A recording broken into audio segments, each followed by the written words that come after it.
Yoshida. This is Fern Halls. And you are listening to Aetheryte Radio. Aetheryte Radio. Here we go. Right now? Are we live? Yeah. Right now? Right. Right, is it happening? Oh, It's happening. Oh, Whoa, hi. Hello. Welcome to Aetheryte Radio, Gamerscape's Final Fantasy XIV podcast. I'm FusionX. Joining me today, we got everybody. Everybody's here. We've got Zed. We've got Aldino. We've got Rook. We're all here. We're all doing things. Hello. Hello, Fred. Hey. So today, we're going to do something a little bit different. We had Angelus on a few weeks ago, and we're like, man, Deep Dungeon. That sounds like fun. So we're going to do Deep Dungeon. While also doing a podcast, question mark. We're going to try. We'll see how that goes. So Yep, there may be some visual components for our audio listeners where you might want to go to YouTube or the Twitch archives, because I imagine we'll be reacting to things as we go. Yeah, we're going to podcast. So like, if we're talking about something and all of a sudden you just hear one of us go, ah! You probably pulled too much or died or stepped on a trap or didn't stun a bomb. Just imagine it. Just imagine it. Just close gonna be your good. eyes and just Close It's your now eyes. theater of the mind. just imagine it. Just imagine it. So I'm gonna go ahead and cue us in here. Oh, hold on a sec then. Please Yeah, do like okay. news Well, or hold something. on a sec. Yeah, Well, news hold stuff on a sec. first. I News thought stuff we first, would. Fijet. I thought we would go. Okay. all I right. don't have that set up yet. We researched doing it this live. so good. News FanFest tickets. If you have not used your code yet, if you did get a code, you have till Monday. So use your code. If you're not going to use your code and know friends that would like to go, maybe be like, hey, buddy, you're a good friend of mine. Would you like my code?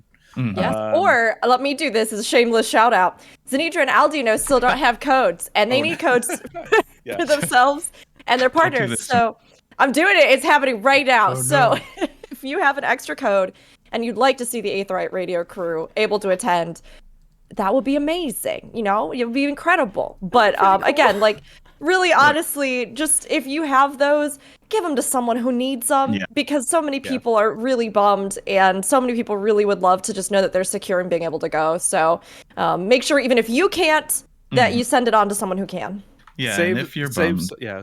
if you're bummed, those who don't use their codes, those tickets will just go back into the general, and we'll all fight for it respectfully, maybe. And I still have hope that I'll just get one of those. Like, we can try. There will be more of those than last year's as well. Theoretically. So, yeah. Theoretically, even if you bought out all of the ones that are up for pre-sale, I don't think they would have put all of them up. But who knows? We'll see. But you can save someone the stress of having to watch that little your place in line bar. So, obviously it's your code, do what you want with it. But, if you know people, reach out. Yeah. I think we'll be fine.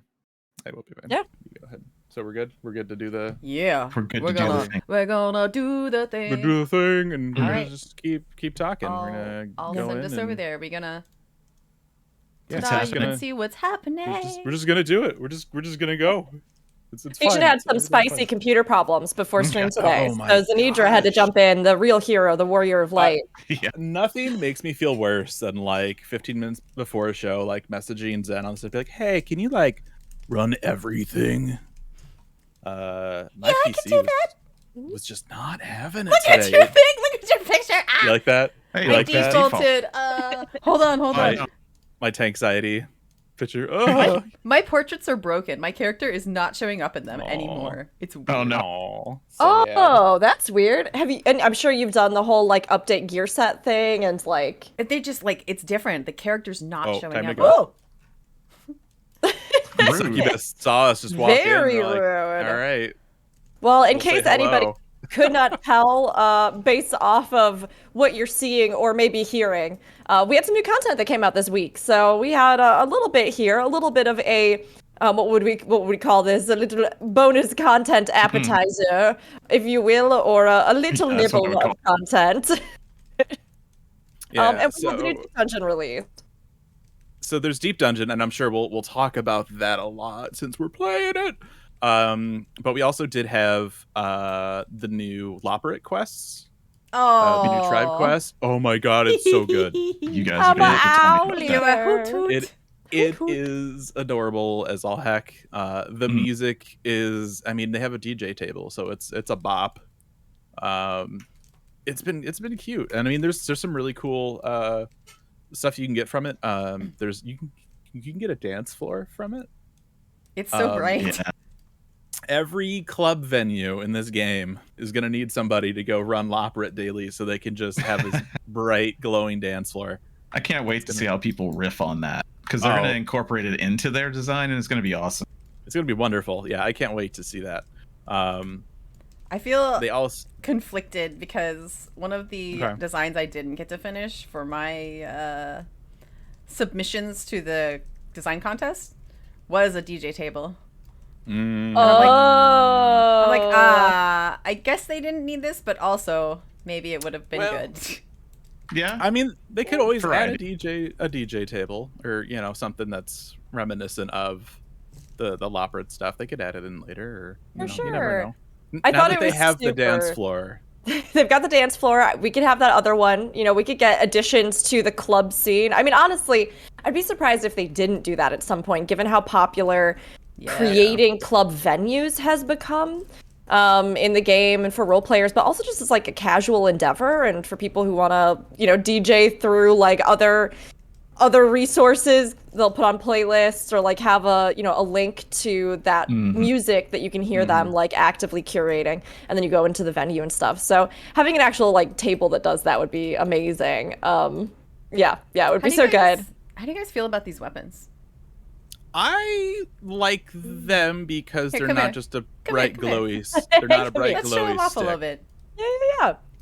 I wasn't like the last Deep Dungeon ones are just like a bright silhouette. The Red Mage one, so good though. Yeah, I really like. Yeah. They remind me a lot of like the turn 5 weapons.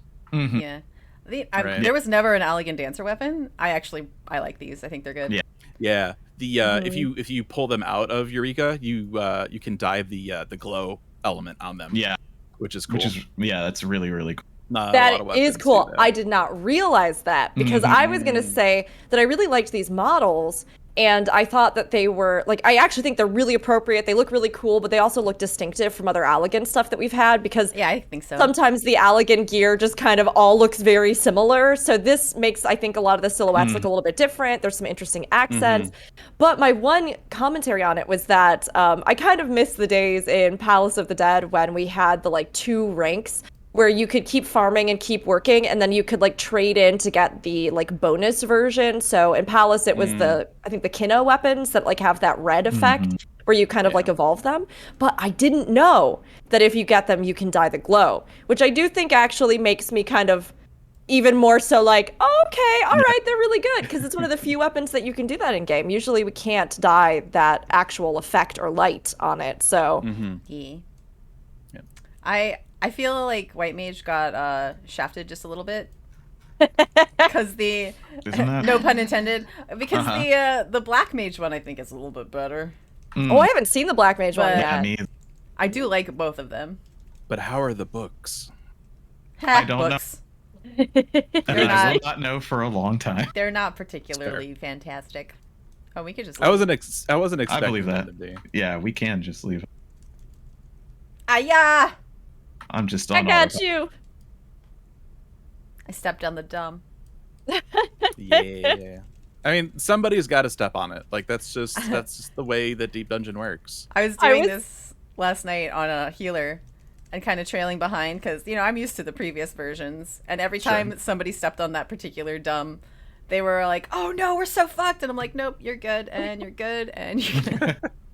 I was dying earlier. I was in a run on Melee, and I was the only DPS, and all the rest were healers.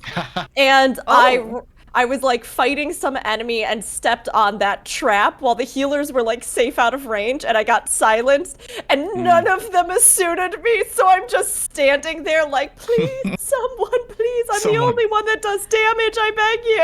All right. I have a controversial question for you guys. Ooh. This came up in my personal Discord last night. If you are a healer in this, maybe you don't really need to heal much. That is absolutely true. But if somebody gets something on them that needs to be Asuna'd, you should be paying attention so that you can Asuna, right? That's just yes. That's just nice. Yeah. I'm sorry. Yeah, and I even feel like this one has, at least in this initial 1 to 30. Look what we did. Yay! We did it. Accidental treasure. I do feel like this one, compared to some of the others, like, you know, Original Palace, right? The 1 to 50, or even Heaven on High, the like base level climbs. I think you didn't have to do nearly as much healing. You want to get that treasure chest over there? You're like, no, it's too just many a gold things. one. Like if it's a silver chest, like I think it's worthwhile. But if it's just a gold one, like, okay. I like right? I mean, we can do it if you want. If you want the Pomander, we can get the It's Pomander. fine. This is early. We can go. Do it. But I do feel like this one does require a bit more active healing in the initial 1 to 30, because there are a couple enemies. Like those ones that there's a hunt mark of them. The dread beasts. There are dread beasts, and those are ridiculous. But the one I'm talking about is it's like on all fours, and it has like a furry ruff, and it does a little like spin, and then it will leap to whoever it hits and and just immediately annihilate them. Like in instances like that, or in some of the enemies even where they do like a big hunk, or people get clipped, or you need that res, like I do think that I feel more active as a healer in Eureka Orthos on the 1 to 30 floors than I have previously. Yeah. Yeah, I agree.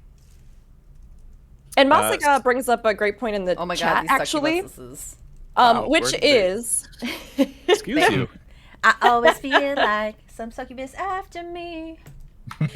Which is that we might want to actually talk a little bit about what deep dungeons are, because I was really surprised this past week, but not surprised when I thought about it, that I had a bunch of players coming in who genuinely did not know what deep dungeons were. This was the first experience I'd ever had with it, because we didn't get a deep dungeon in Shadowbringers. And so it's actually been a good hunk of years since we had a new deep dungeon in the game. Like this enemy, I hate this bomb. I stunned that. No, I stepped on a trap. Oh, you stepped on a trap. Okay. I thought it was the bomb. See, I had to do some healing there. It usually is the bomb. But maybe we can touch on what deep dungeons are and like what other deep dungeons there are in game, because I do think actually a lot of players that came in with Endwalker or even with Shadowbringers, so like the past 4 or 5 years, have not even experienced them. Yeah, I mean, so deep dungeon is essentially a dead paladin. So distractions. I apologize to Rook for all the times I've given her crap for dying. Oh, you're the tank now. I'm tank. I love tank. Look at me. I am the tank now. You love a tank. Cooldowns. So deep dungeons are a roguelike, which is kind of like a randomized dungeon thing. You know, if you've played any game that's like, oh, the dungeons are random and stuff, and it's kind of like that, where you go up floor by floor. Each floor is going to be different. And as you progress, there's chests that can give you items to use. So like right here, and I'll just use it. What the hell, why not? Pomander of Witching, I can turn in nearby things into like imps and frogs and stuff. So if you've come across like enemies that are like, oh, these are gonna like really suck to fight, you can be like, well, now they're imps and frogs. And they'll suck a little bit less. Oh, I don't know. I don't think that this one was in Heaven on High, but the new Lethargy one, that one's cool. Mm-hmm. Yeah. It slows down the enemies. So like somebody who has, some creature who has a really fast attack that like could get you.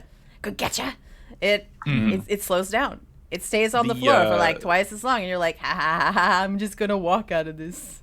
Yeah, that's such a good point with something like those enemies that I was talking about, or the bombs or things like that. I hadn't even necessarily thought about like using lethargy specifically in a situation in which like maybe a bunch of those get pulled, or that's smart, Nidra. One of my favorite ones. Did it. Each. Go ahead. Each version of Deep Dungeon has, little things that make it unique. Oh god. Find a floor bomb. Stun the bomb. Make sure to stun the bomb or kill it first. We killed it first. Good. Each one, right? So there's Palace of the Dead, there's Heaven on High, and now there's Eureka Orthos. So each one has things that are a little different. With Eureka Orthos, there are hard mode glowy dudes that show up. And one of my favorite, one of my favorite things that we've done when we see them is if we get lucky, we'll have a Proto-Mander of Storms. Look, we got one. Yeah, there's lethargy. There's a blue one. I'm not touching it. It's exploding. Oh, sure. It's not exploding. The Proto-Mander of Storms is really fun to pop and then just like try and one shot the super hard red glowy dude. And if you don't have one of those, you can use a lethargy on them to slow it down. Yeah, that's what we were doing last time. So what Storms does, it reduces mob HP to 1. So if you time it right, you can knock them out real quick. But with that though too, it can be a little tricky because natural regen will start immediately on them. So you don't want to like pop it as you're running to it. You want to like be attacking them and then pop it. And then we can't use abilities. Stupid floor. Nope. I gotta go. So to like summarize kind of what we've been talking about, deep dungeons are a type of content that are essentially modeled after roguelite, where you have randomly generated floors, a unique and independent armor and weapon system, right? So as you go in, you level up, kind of like a speed level, depending on what bracket that was. So Palace of the Dead, 1 to 50. Heaven on High, which is the one that was introduced during Stormblood, is what, 50 to 60? Yeah. And then, because we didn't get one in Shadowbringers, we don't have anything there. No, 70 to 80, yeah. And then now we have our 80 to 90. So as you go through, you speed level your class up through those. That doesn't actually affect your out of deep dungeon level, but you do gain experience for running it. And then you also have this independent pool of strength for your weapons and your armor, which you get from the different chests. So those Pomanders, the Proto-Manders that we were talking about, are essentially unique items you can only use within this dungeon to tackle its challenges and to contest its enemies, survive whatever it throws at you, right? So those come from gold chests. Gold coffers, but we also have silver coffers, which will at random add to your armor pool or your arms pool, which you can keep track of on your unique character info window. So it's its own little interface for this, where it'll show you essentially like what unique inventory you all have shared, and it is shared across the whole party. So these Pomanders aren't just yours, they're everybody's to use. And then it'll also show you where you're at with your arms and armor. But we then also have bronze chests. I don't have a stun anymore, just FYI. That's okay. We also have bronze chests. We're good. Which just usually contain some sort of generic item like a high potion or a phoenix down.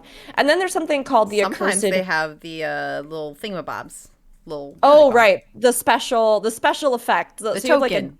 Yeah, it's kind of like a bonus limit. Well, not like a limit break, but it kind of has the same impact. The token you get from here. Oh, I forget what it's called. The floor 30. Yeah. I forget what it's called. You can get those out of the bronze ones too.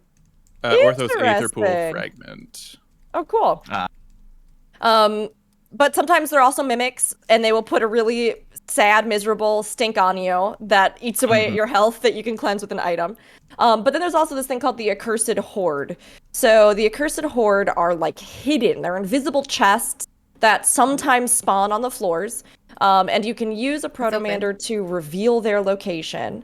But it's something where you can also just stand on them. Like if you happen to just stand on the square where they are, they will reveal themselves. We do have one. I did pop one of those actually, so you'll be able to see it in this room here. This little.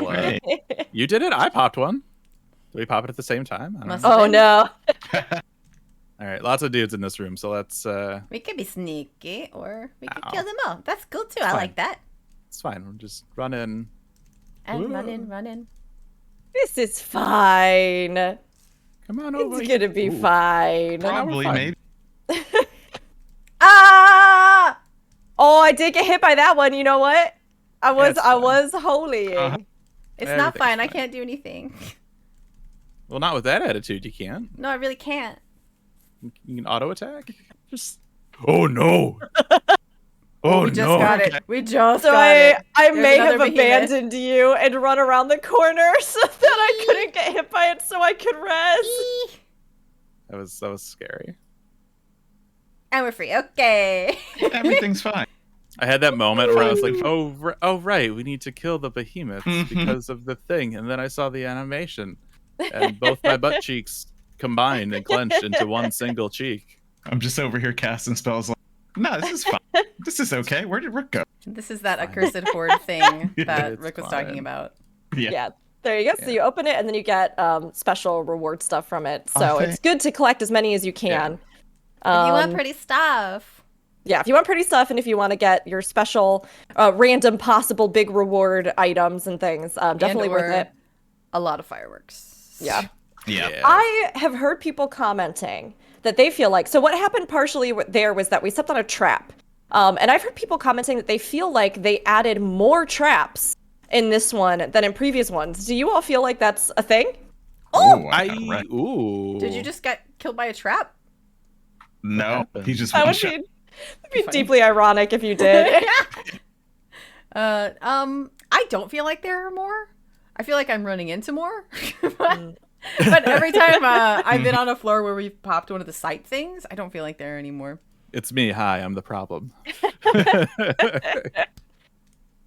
But, you know, if you don't want to step on items unavailable, of course. I was like, check this out. We can just drop this thing and it'll get rid of all the oh, never mind. We should nope. I mean, that's the other thing, too, is each floor, sometimes you can get random buffs or boons. I do feel like there have been more debuffs than I'm used to. I would agree. I would agree with that. Yeah. Oh, God. Oh. Hey, I found a trap. How timely. We were just talking about you, Mr. Trap. Thank you for clearing that away with your body so that I don't have to do it.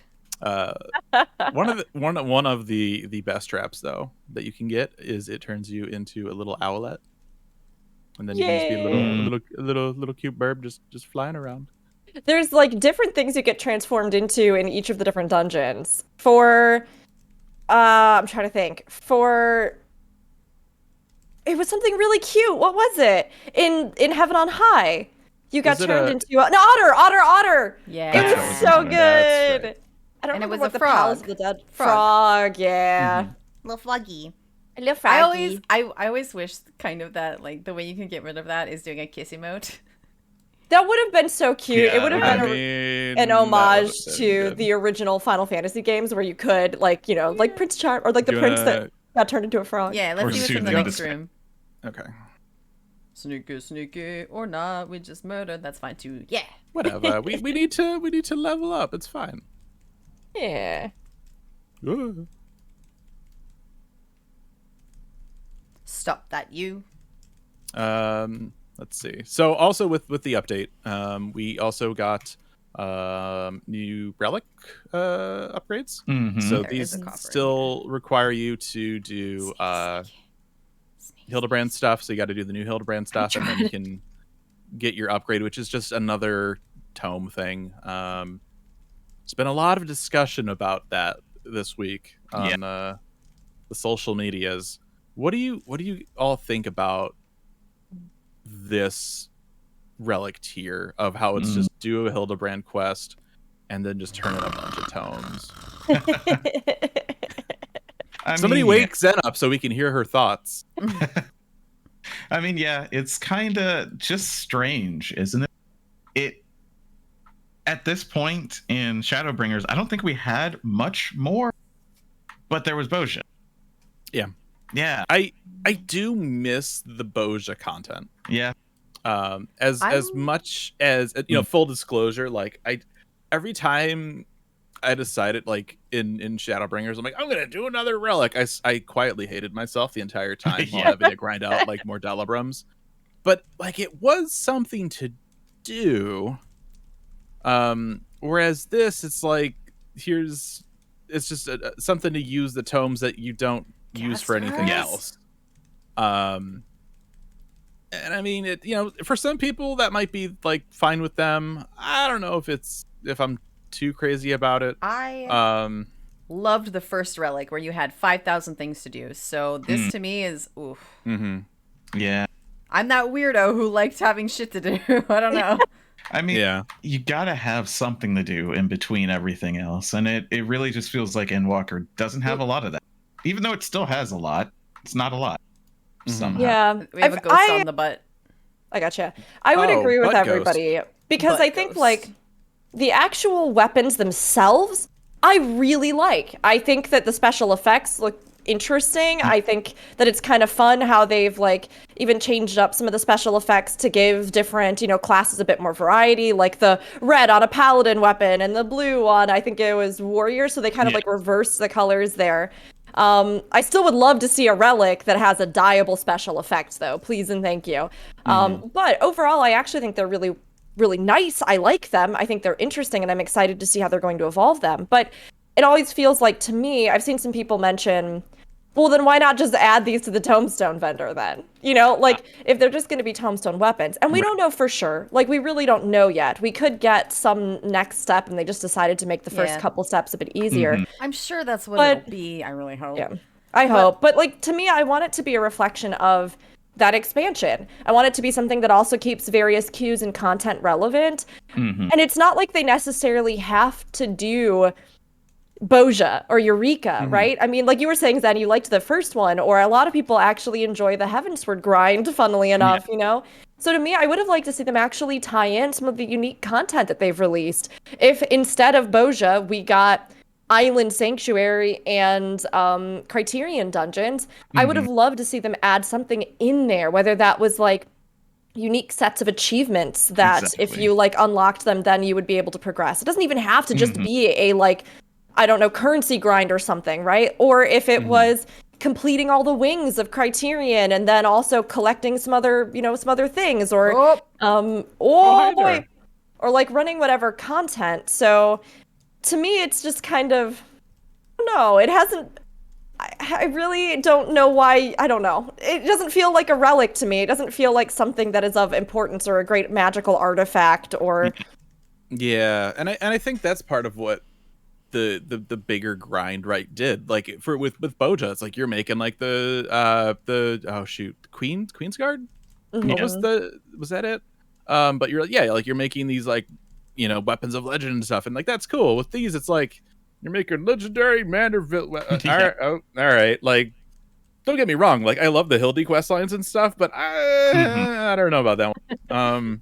At some point I really want to talk about how that whole family are just beings of pure dynamism. Absolutely. Yeah, like after this last one with Endwalker, right? It's like, okay, you finished the Heidelin Zodiac arc, and it's like, wow, that's such a big deal. I wonder, like, if we're gonna get some like cool weapons that tie into the lore, and it's like Manderville weapons. Nope. It's like, even if they had done something where we had New Game Plus put into the game, right?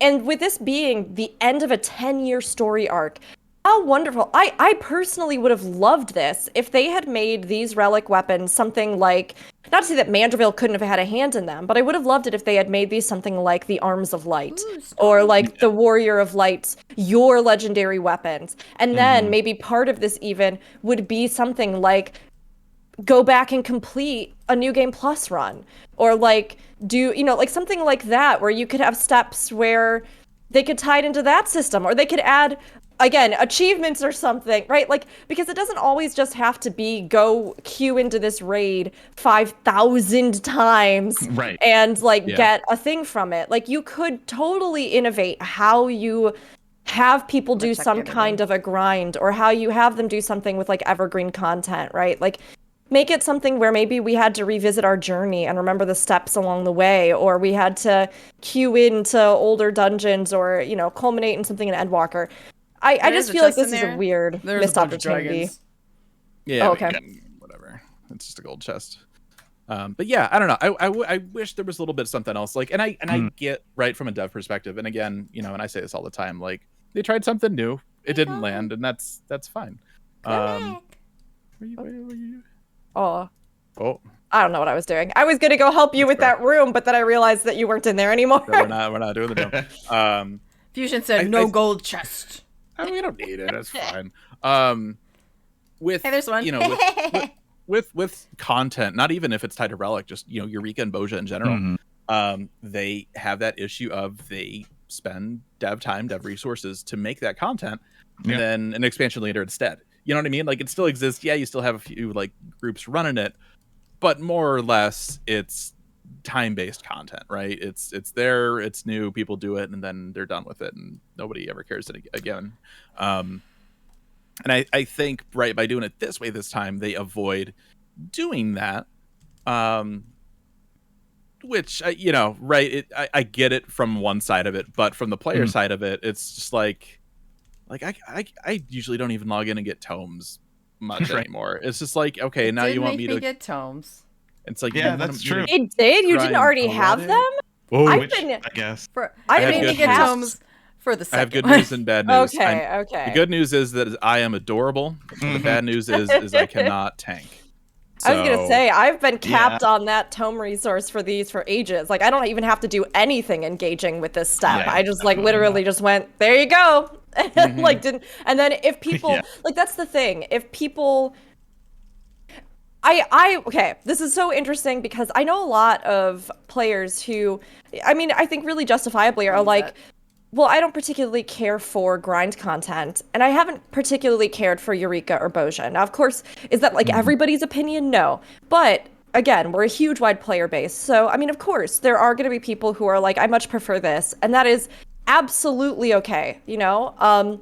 But I think from at least the goals of what this kind of content hopes to achieve, right? Making sure that queues for things like the 24-man, for other content, are still popping. Making sure that players have something, especially now that we've gone from a 3-month release cadence to a 4-month release cadence.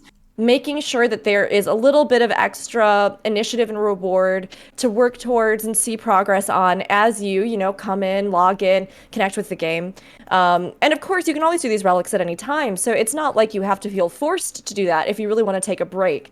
So like from that perspective, I really don't think this achieves that, because if they log in, and like me, they've been sitting on 2K of that currency, and they're like, oh, relic step, and then they like hop in for it. Cute again. And then they pop in for it, and they have all the currency for the weapon that they wanted, then they'll just log out again, right? Yeah. And exactly. I think as well with even the deep dungeon here, I was talking about this on stream, there are some unique mounts I've heard you can get, but the like vendor where you can exchange the tokens and stuff doesn't have a mount on it or like a minion or anything. It has the new framing kit, but it has like far less range of rewards that you can get from like the currency exchange than previous deep dungeons. So that's been a little strange too, I think. I feel like they're doing that to emphasize or to encourage the grind, right? To try and get people to play it more for that RNG role on the appraisal. And I get it. You know, it is an MMO. There needs to be content to grind. I don't know if that was necessarily like the way to do it, because it's nice to have a visible goal of something that you can get. And while yes, adventure plates are the new hotness, and they're cool, and framers kits are great, just having a framers kit is like, I don't know. I don't think that was the one. That wasn't the way to do it. Yeah, well, I like having... Oh, go ahead, Aldino. Go ahead. I was just going to say, it just feels content bare when it's not, but it's not deep, right? None of this is super deep, and none of it's super grindable or repeatable. So it just feels like, okay, well, I'm done. Cool. Guess I'll go back to not playing. I don't know. Yeah.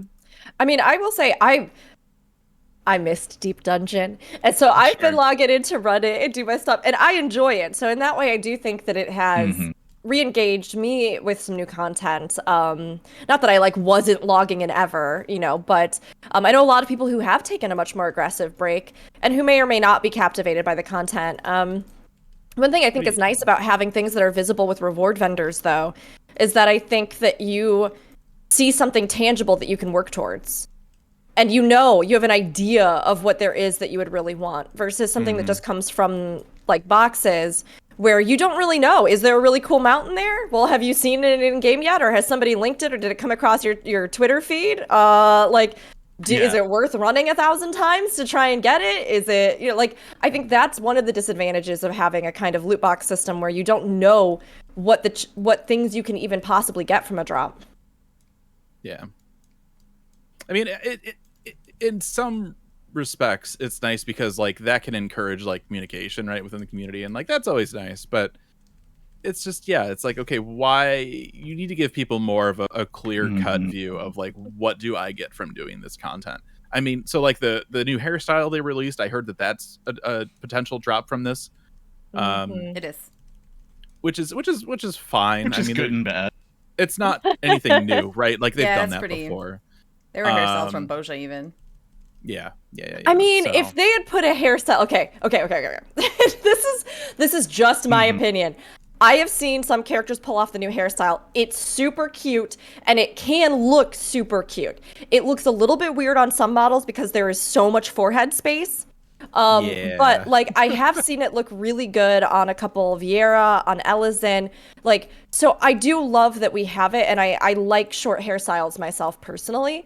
But think about that gorgeous hairstyle that came from think about that gorgeous hairstyle that came from Heaven on High, that had that huge floofy ponytail and the braid. It's not going to be everybody's taste, but it felt so distinctive and everybody was going wild for it. Yeah. If they had done, I think, another like really cool kind of unique, intricate hairstyle, I think that people would be much more motivated by that even. But I think because this one seems very situational on character models, I feel like people have been a little more lukewarm on it. One of my I don't know. favorite tweets this past week was somebody had they took Graha and they put the new hair on Graha. And they were like, for every retweet, like, I'm going to add like 1 pixel to Graha's forehead. Yeah. Oh, no. Oh, my God. Did you see the Emmett Sulk one? Yeah. It glitches into his head and makes him look like he's balding. Yeah. No. His head's just a little bit taller than most. It's because of the big brain in there, I think, probably. Yeah, that's it. That's it. Yeah. Oh, my gosh. This is throwing it back to earlier conversation. I didn't really think about the fact that there's not a whole lot of new content to tie the weapons to. Yeah. So that could very well be the reason. I mean, the way I see it, I actually don't like the idea of them tying it to something like New Game Plus or Island Sanctuary because that's so super optional. I did Island Sanctuary because I wanted pretty glams, and so it would be not too terribly inconvenient for me to do that. But for some people, they're like, I don't want to play Stardew Valley in this game at all, and having to do that to get the relic. I think previously. Sorry, I was just gonna say previously, isn't that the exact problem with things like Eureka or Boja? Like totally optional content, but that people may or may not like or care for. So I mean, in that way, I don't think it would totally subvert that trend. It's true. You're not wrong, but it's combat content versus other stuff. Sure.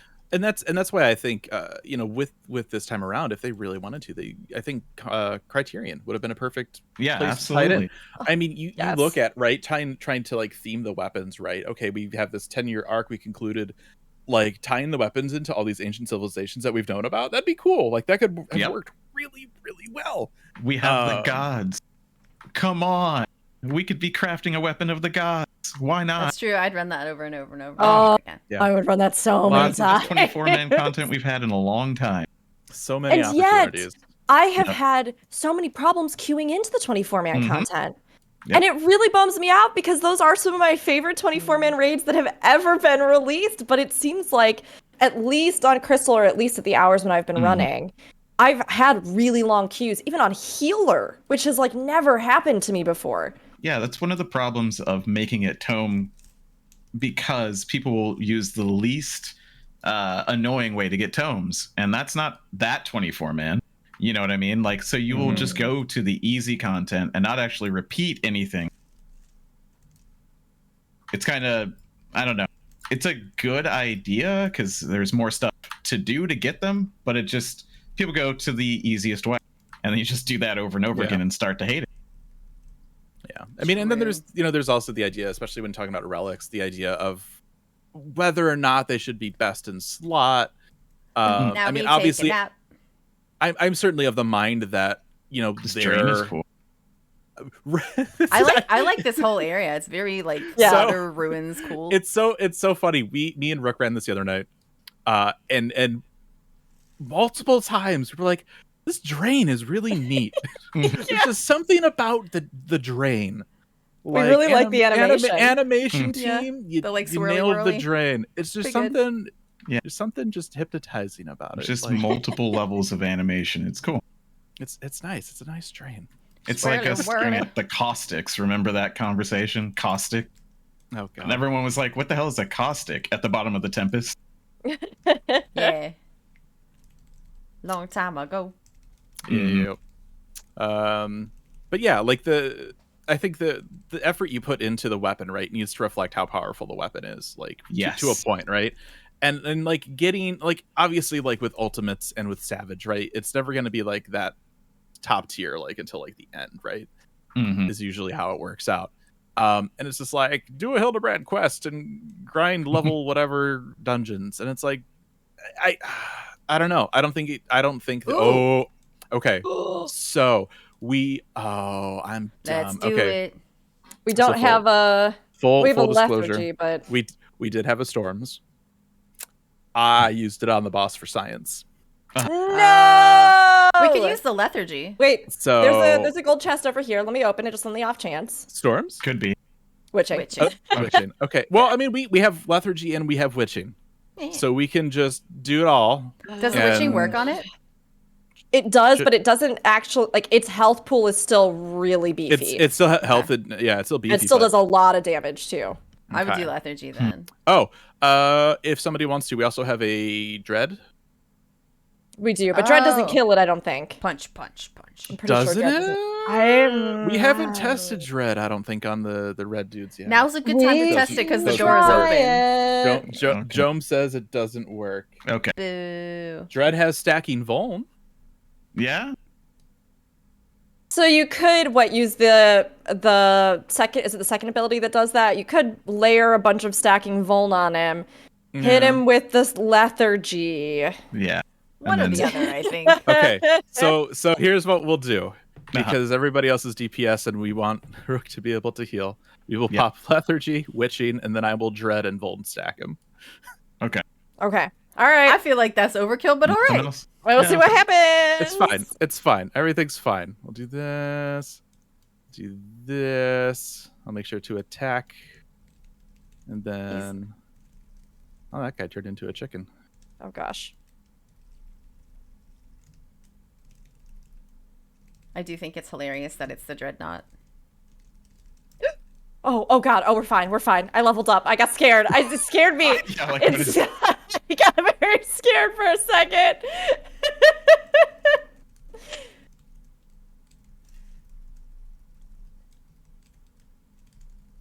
He back.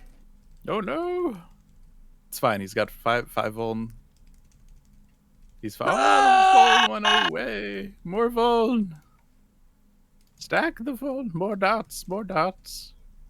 We don't have dots. Oh no, he's got a long. I used benediction on you. Okay. Oh, and we found a piece of the accursed horde. Would you look at that? So what does that one give you? That one gives you. Hurry on to the next one. You can stay in the thing. How long is your thing good for? What buff does it give you? 1 more second. I don't know. Vulnerability down. Damage taken is reduced. Okay. Ooh. Kakma gives you a little bit of extra resistance. Yeah. So each of those different... Yeah, each of those different enemies, if they have that special red effect, are incredibly deadly. But if you kill them, they'll give you a buff. And each one is different. So I actually really love that addition to the dungeon. I think it's really neat. Yeah. Yeah, that's very cool. So it's a little thing that you can each one for the trial. Maybe. No.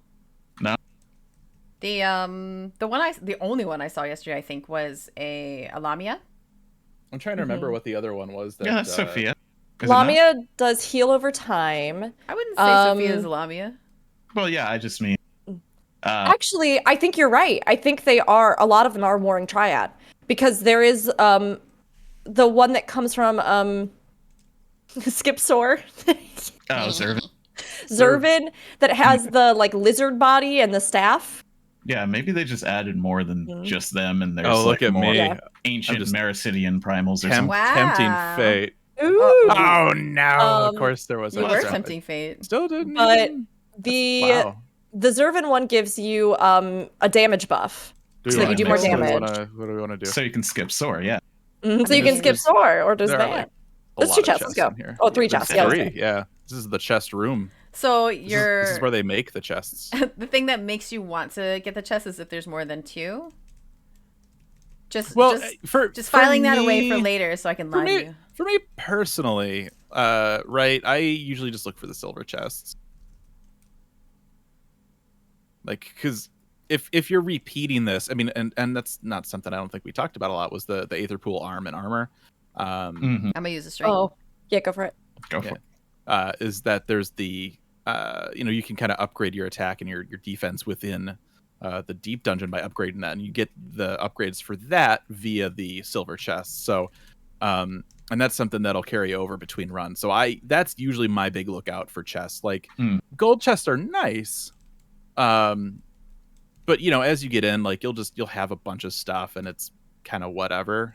In my opinion, right? Obviously, if you're like trying to solo it and stuff, like everything is going to be super important. Oh yeah, soloing like those. I always keep calling them pomanders, even though they're technically protomanders. Yeah. Protomanders.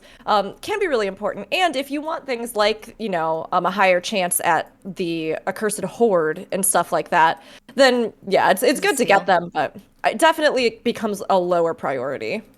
Yeah. Fusion, you want to use a steel? I did. Yeah. We're cool. good. Okay. It didn't. I mean, I just didn't stack it with that buff we got. Maybe. Why didn't it? No, you want to try it again?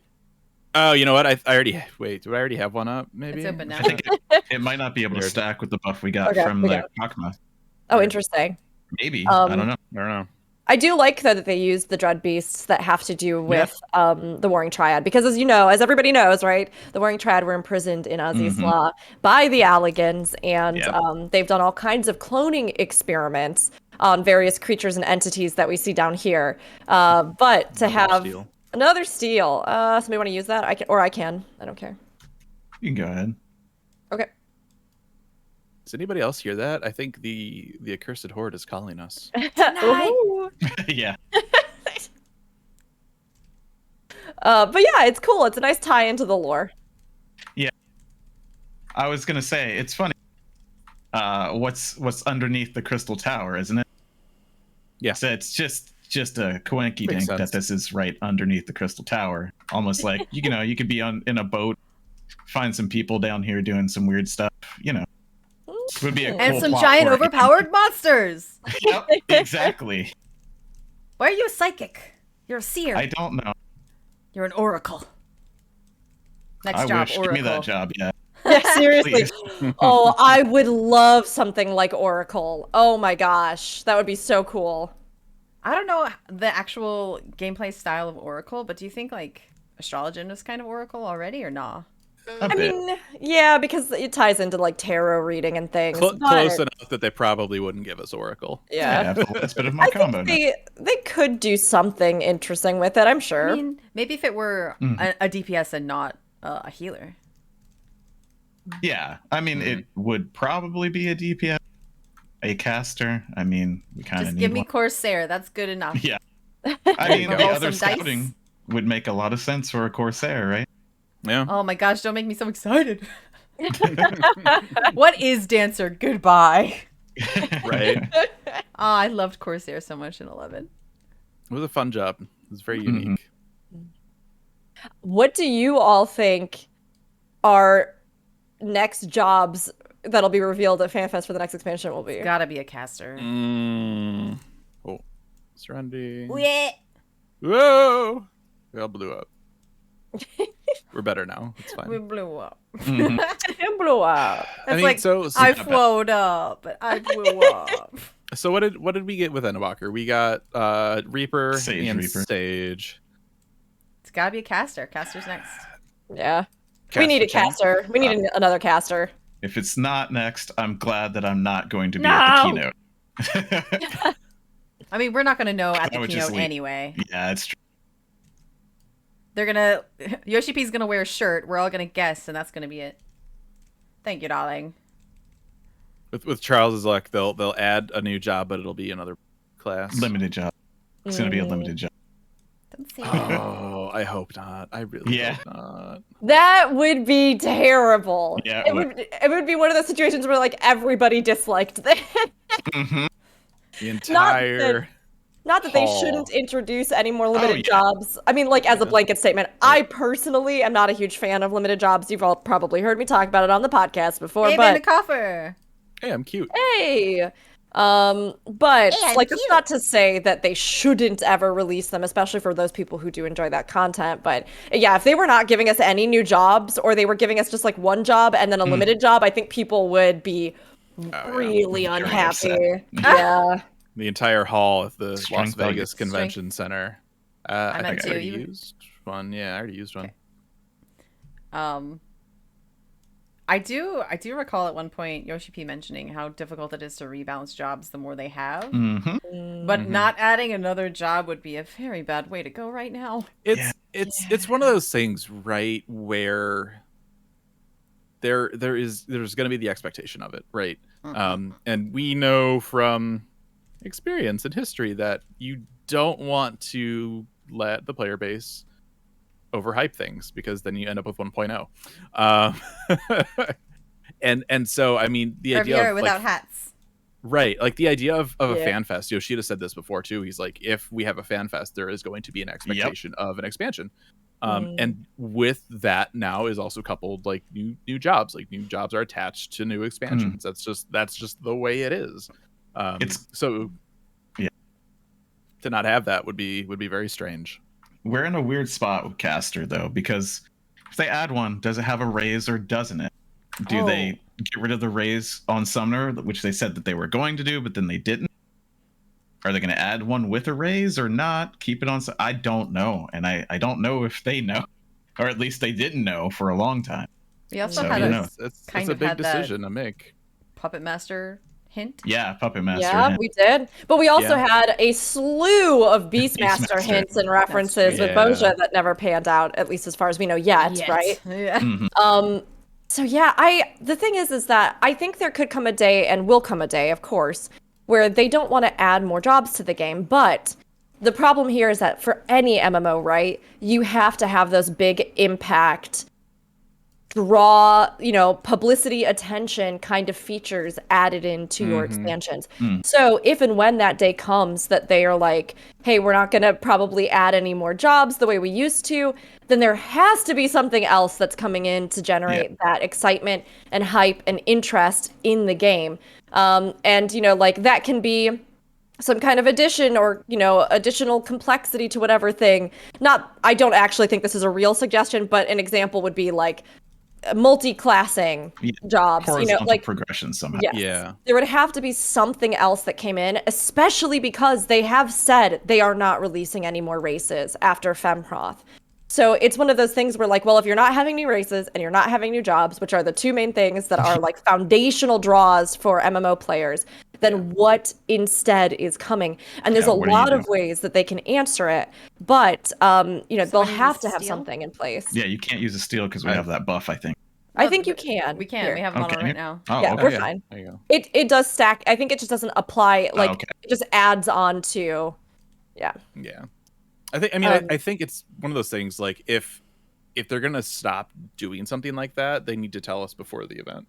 Yes. Like, you can't start a FanFest circuit. Help yourself. And then Yoshida just walks out in like a blank T-shirt, and we're all like, but jobs. We already have a white mage.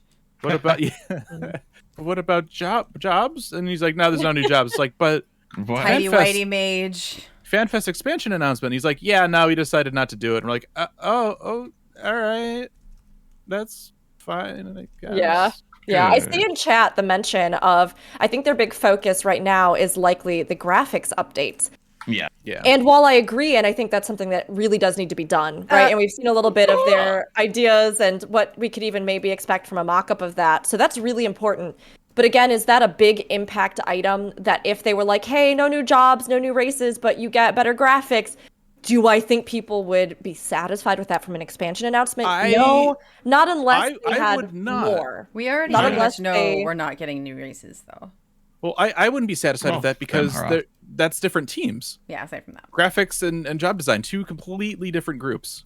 I have to interrupt you guys really quick.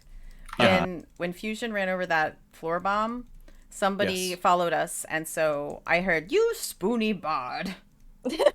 Nice. It was very well timed. I'm very spoony. I'm sorry. Apologies in advance. There you go. Some people out there are more of like a fork or a spork people. I'm spoony. Straight up spooner. Anyway, I'm sorry. Continue. Yeah, but you know, like graphic design team and like job design team and stuff, right? It's yes, it is going to be allocation of budget, but like they're different groups. Like if they said they couldn't add a new job because of the graphics, I'd be like, that's cool. Like I don't believe you.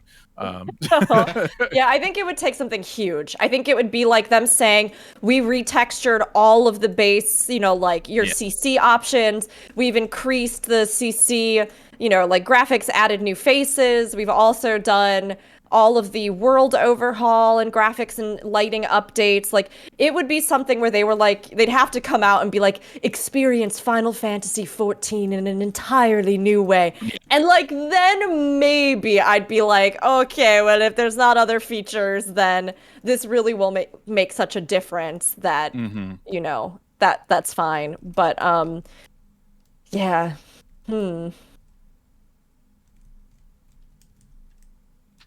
For me, it would take sub jobs or horizontal progression in some way. Like I don't think you can. Yeah. Did we skip a chest in here? Oh God.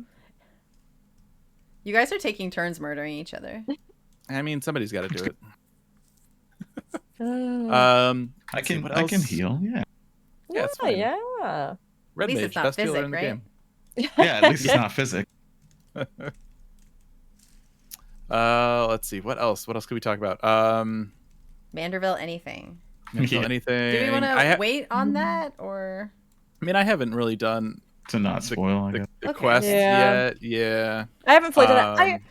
Okay. Can I follow up on our discussion, our previous podcast when they first announced the Manderville weapons? And I'm so sorry, Fusion. I know this is going to disappoint you. So I'm ready. I'm ready to be disappointed in you and to end our friendship. It's fine. Great, perfect, awesome. When we first heard about the Manderville weapons and them being tied to the relic and everything else, there was a lot of feedback from the community about having to do all the Manderville quests and everything else up to this point, and et cetera, et cetera, et cetera.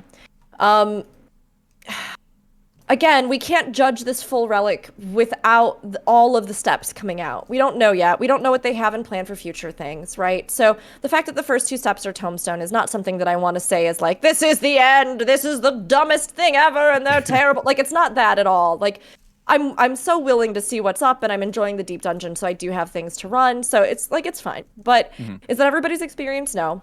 And will I say that when I found out that I had to do this next step, I had to do the Manderville story to do the next relic step.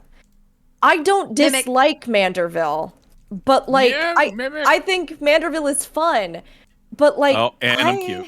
Have fun, everybody. Oh boy, okay. But I am not a fan of having to do the Manderville story just to work on next relic stuff. And that's fine. Like I didn't mind, you know, having the initial stuff be kind of locked behind because, you know, I'd kind of kept up and it doesn't take too long. But like when I was going, I want to do the next relic step, and then we were talking on stream and somebody was like, well, you have to do the new Manderville stuff that was added in order to do it. And I was like, I'm not feeling that right now. And I don't know if that was just me. I don't know. Like it's not the end of the world, and I'm sure I'll really enjoy the Manderville story because it does make me laugh usually. But like, I don't know. I don't particularly care for this comedic side quest series that I could choose to engage with when I wanted to have a laugh, being something that is now one of the only baseline prerequisites or content that I have to run for relic weapons. I want those separate. I don't think I'm liking them being so strongly tied together. Sure. I just think that it gets rid of the opportunity to add it to the main story or like a little sub part of it. You know what I mean? Like it's gonna be Manderville, which I don't mind. I don't mind Hildebrand, and this one was pretty funny, comparatively. The fight it's like you could have tied it into anything else too. Yeah, like I right, and again, I haven't done the quest yet, so I don't know. But obviously, we have more stages to go. Yeah. But like, I wouldn't be super upset if we ended up getting little blue poop weapons. I mean, yeah. You know, I would be. What do you mean? Do you not enjoy the little blue poops? I think they're funny, but I'd like those as a silly gag reward item for completing Manderville, not for doing my 10-year story arc culminating relic weapon. There's a good chance for them to give us, you know, that step where it's like, oh, what was it, Heavensward, where they were like, this will be destroyed forever if you do this, and then it was a fake. Just give us the fake weapons first, and then give us the real ones, and have us have both. Yeah. I mean, you know, we did talk a little bit when they had the results from the weapon design contest a while back. There were a lot of like gag weapons within that. Could you imagine, like, oh yes, here it is, like the ultimate Manderville white mage staff, and it's like a giant like umbrella. We can't use items on this. It's interesting. I think this has brought up a really it's rough. Three mimics. One at a time. One at a time. It's only a brown chest. I'm not even brown chest. Yeah, I'm not even gonna bother. Hey! I let you give up like 12 gold ones already. Let's do this room. It's a bronze chest. It'll give you a potion that nobody uses. Fusion. If Zenidra wants to do the mimic death room, then we can do the mimic death room. One at a time. Just one at a time. But I do think all this discussion about the relic weapon has brought up a really interesting. Why?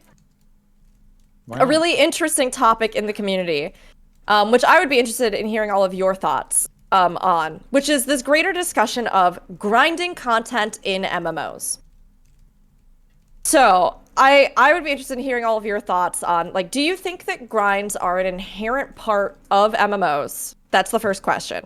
Is it just something that no matter what, we will end up in that situation? Oh, blue chest. All right. You know what? Look at all the fucking chests. I will give the credit where credit is due. You will never win the chest argument. Oh my gosh. So grind content in MMOs. Is it a foundational part of content? Is it something that, like, do we feel like will always have a place in MMOs and should have a place? And then the second part of this question, is there a difference between good and bad grinding content? And if so, what do you feel differentiates that? I mean, to a point, I feel like you need to have something for players to log in and do regularly, right? Whether that's grinding content or, Stardew Valley Simulator, right? There needs to be some kind of, I wouldn't call it grinding content, right? For the sake of this discussion, I would call it repeatable content. And every MMO absolutely 110% needs to have repeatable content. Whether or not there's like good kinds and bad kinds, I think that ultimately depends on what you get out of it. If there is like a constant like good reward or good motivation to get it done, sure. If it's something like I'm going to what's in here? Do level roulettes and just get poetics. There's a blue in there too. That's it forever. But it's also subjective too, right? Depends on the person. Yeah, for me, if the content makes you engage with the game and not just with Netflix, I'm okay with it. That's what I don't like. I'm not playing this game to not play this game. Sure, I'm cute again. Yay! I would have if I had $1 for every time I've said I'm cute again. I'd have like $10. Maybe $4, but $4 is like a good Taco Bell meal. That's true. Why would you mention food? We had a question. Well, not really a question, but a comment earlier in chat. Okay, guys, what if the next part of the Hildy story introduced a Manderville raid? How do you feel about that? There's a fun. Even be? I don't know. There's a little bit of lampshading that we might do something more involved in the next one. You know, I'm not going to go into it, but there's a little bit of lampshading of that. And because of that, yeah, I welcome it. We had Battle on the Big Bridge. Why not? Give us more. Yeah. I have always been so surprised. Well, no, like we've had the idea. I mean, and I've talked about this several times before. You know, the idea of like Gilgamesh and like Excalibur, right? Like, how have we fought 2 trials against Gilgamesh? 3. I'm sorry, 3 trials. 3 trials against Gilgamesh, and we have yet to get like parody fake weapons.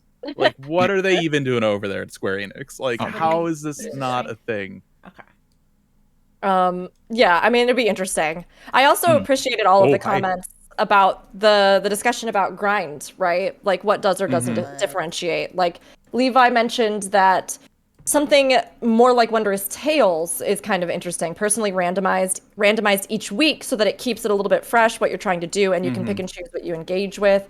Paintsy mentioned that there is good grind, but also bad grind. Some of the times when they played WoW, there was a lot of bad grind because of layered RNG that prolonged the process just because of some random factor outside of your control, which I totally agree with.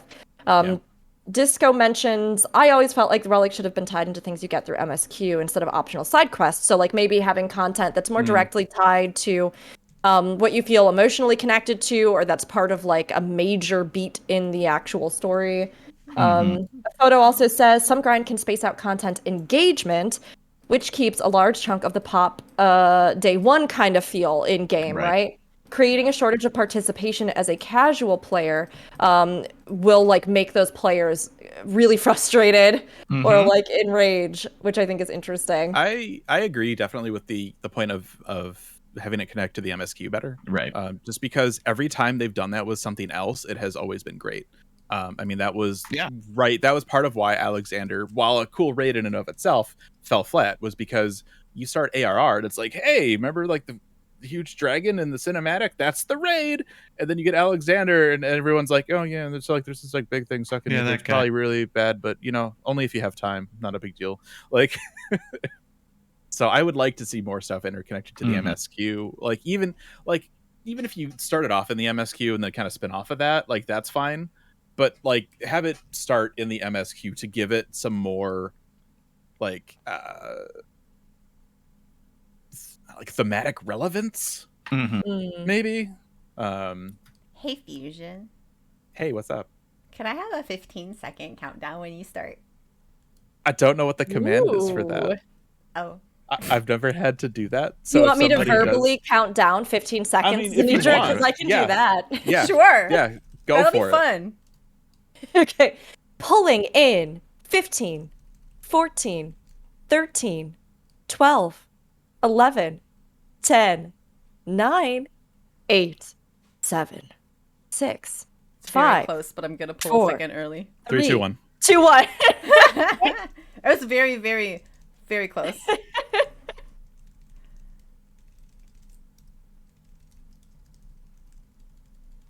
That was well done. That was some of the best countdown I've ever heard. Thank you so much.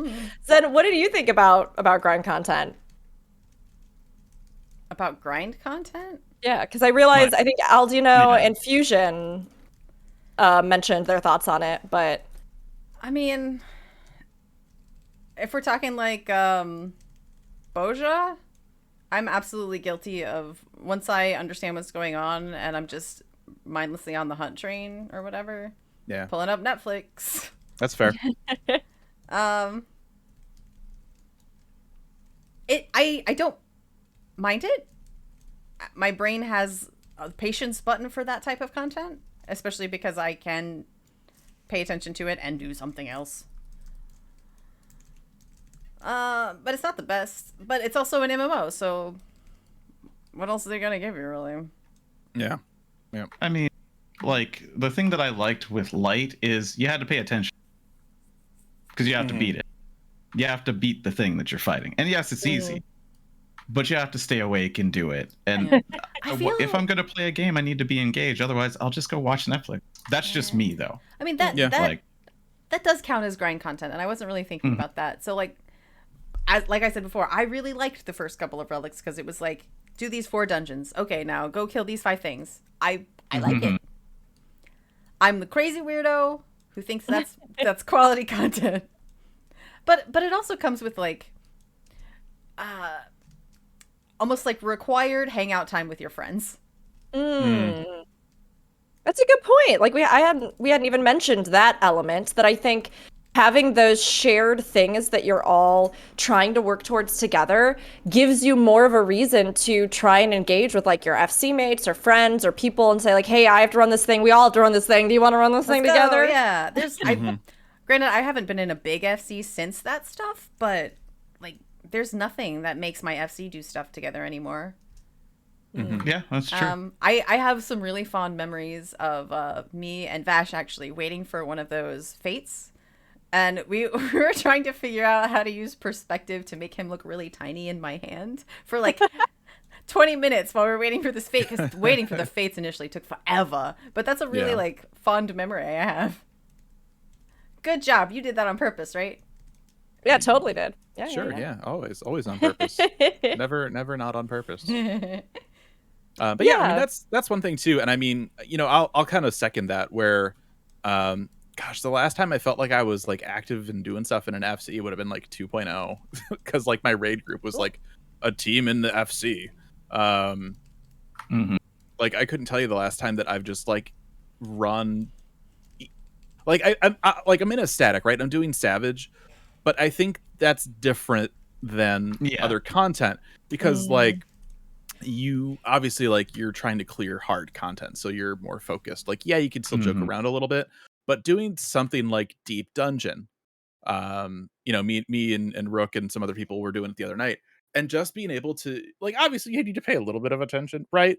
But like for the most part, right, the first like 30 floors, it's like just I think doofing around was the word we use. It's just like just doing random whatever with friends, just like that was awesome. And I think having something to do that with is great. And so like if I had to grind something like that with like some friends, like if we were like all of us right now, we're like, let's grind, like we'll meet once a week, we'll do 100, to be like, hell yeah. Like it's something like that I think is great for repeatable content. And I'm cute again. $5. Woo! Woohoo! Woohoo!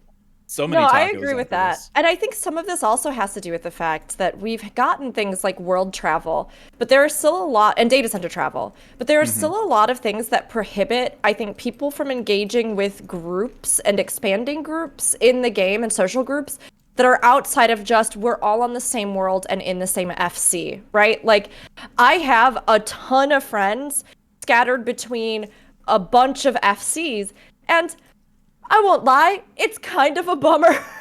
It kind of is. Like there's a lot of times that I'd love to run content with any of you or with anybody else that I know. But if you're not in that FC and you're not on when somebody shouts out, then like you miss it. But then there are all these other factors where it's like, well, maybe with the FC or the worlds that you're on, you have a house and you don't want to leave that data center because your house is there and it's all been decorated and you're all ready to go. Or maybe it's that if you pick one group to go with, you're still not going to be covering the amount of people that you actually interact with in this game or might touch on communities, right? Like I go join this FC, but actually there's 4 other social groups on totally different worlds that I then also can't kind of engage with in that way, or you're part of a bunch of different RP groups or stuff like that. So you can get link shells and you can have all your discords and stuff like that. But I mean, like you're saying, the feel of just here I am in the FC, I see that somebody said something in the FC chat like, hey, anybody want to jump in for blank? And you all just go and hang out and vibe. It's something that I think a lot of players have started to lose a little bit. Not everybody, but like it's difficult because you can't be in more than one FC. You can only be in an FC that's on the home world that you are on. Crystal DC was shut down for even accepting new characters, although it just recently reopened, everybody. That's some news from this week. But like literally people couldn't even make characters where they could be in your FC. So the only thing you can really do about that, I feel, is the crossroad link shell thing, and I find crossroad link shells just a smidge inconvenient. They're not as convenient as straight up link shells. Yeah. And the way that they're implemented. They're not fellowships. They're better than fellowships. Yes. But Hey, accursed horde. Hey. Fusion's like, no, we're murdering things this way. I mean, we'll get to it. It's fine. It's fine. But yeah, that was fun the other night, Fusion. I had a lot of fun too. It was wonderful. It was wonderful. Yeah. Sorry. God, what? So for those listening to the audio portion of the podcast, explosions and bullet drawings and all sorts of things. It was fine. It's fine. We're all live. You know what would be good is to pipe like really low just sound effects so they can hear like people dying. I could turn it down. That's the podcast. You know, one of the things I do want to mention though too, while we're on the topic of sound, since we are not using sound because reasons. How annoying would that be? Right? Yeah, exactly. Sorry, you cannot monetize the podcast because Pulse is in it. Music, yeah. But yeah, I love the music selection so far for these dungeons. When you first enter it on floor 1, it's the classic like Eureka track from FF3, which is super cool. But then there's also like some tracks from like the Pulse album that they released, which is really cool. Because the only other way you would have heard that is by getting like the premium orchestrion rolls on the. Watch out for that trap that you just walked. Oh no, I'm cute again. You're cute again. Look at me. I know, how cute I am. I hadn't even thought about the You're fact just trying to get dollars. We were talking about the Warring Triad earlier.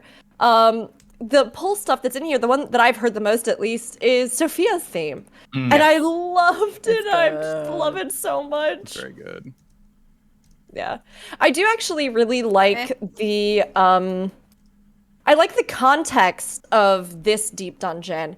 I had forgotten that Noah even existed as a character in this game until this.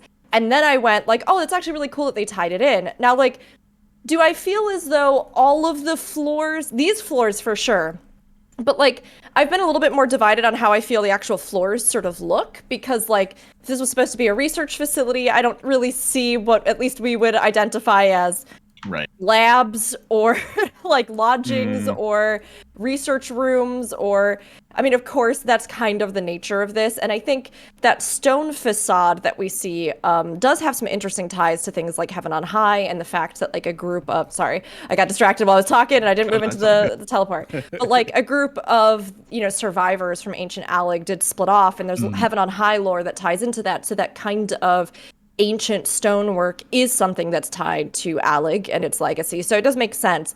But I think it would have been really cool if in this one they had made some of the chambers have like desks and computer terminals, and even if they weren't at all interactable, if there were like entire areas where as you go through, and maybe this does happen in the later floors because I haven't seen 30 plus, so there is that too. But like, it'd be really cool if you like went into an area and there were a bunch of test tube chambers and things like that, or Everybody's but here.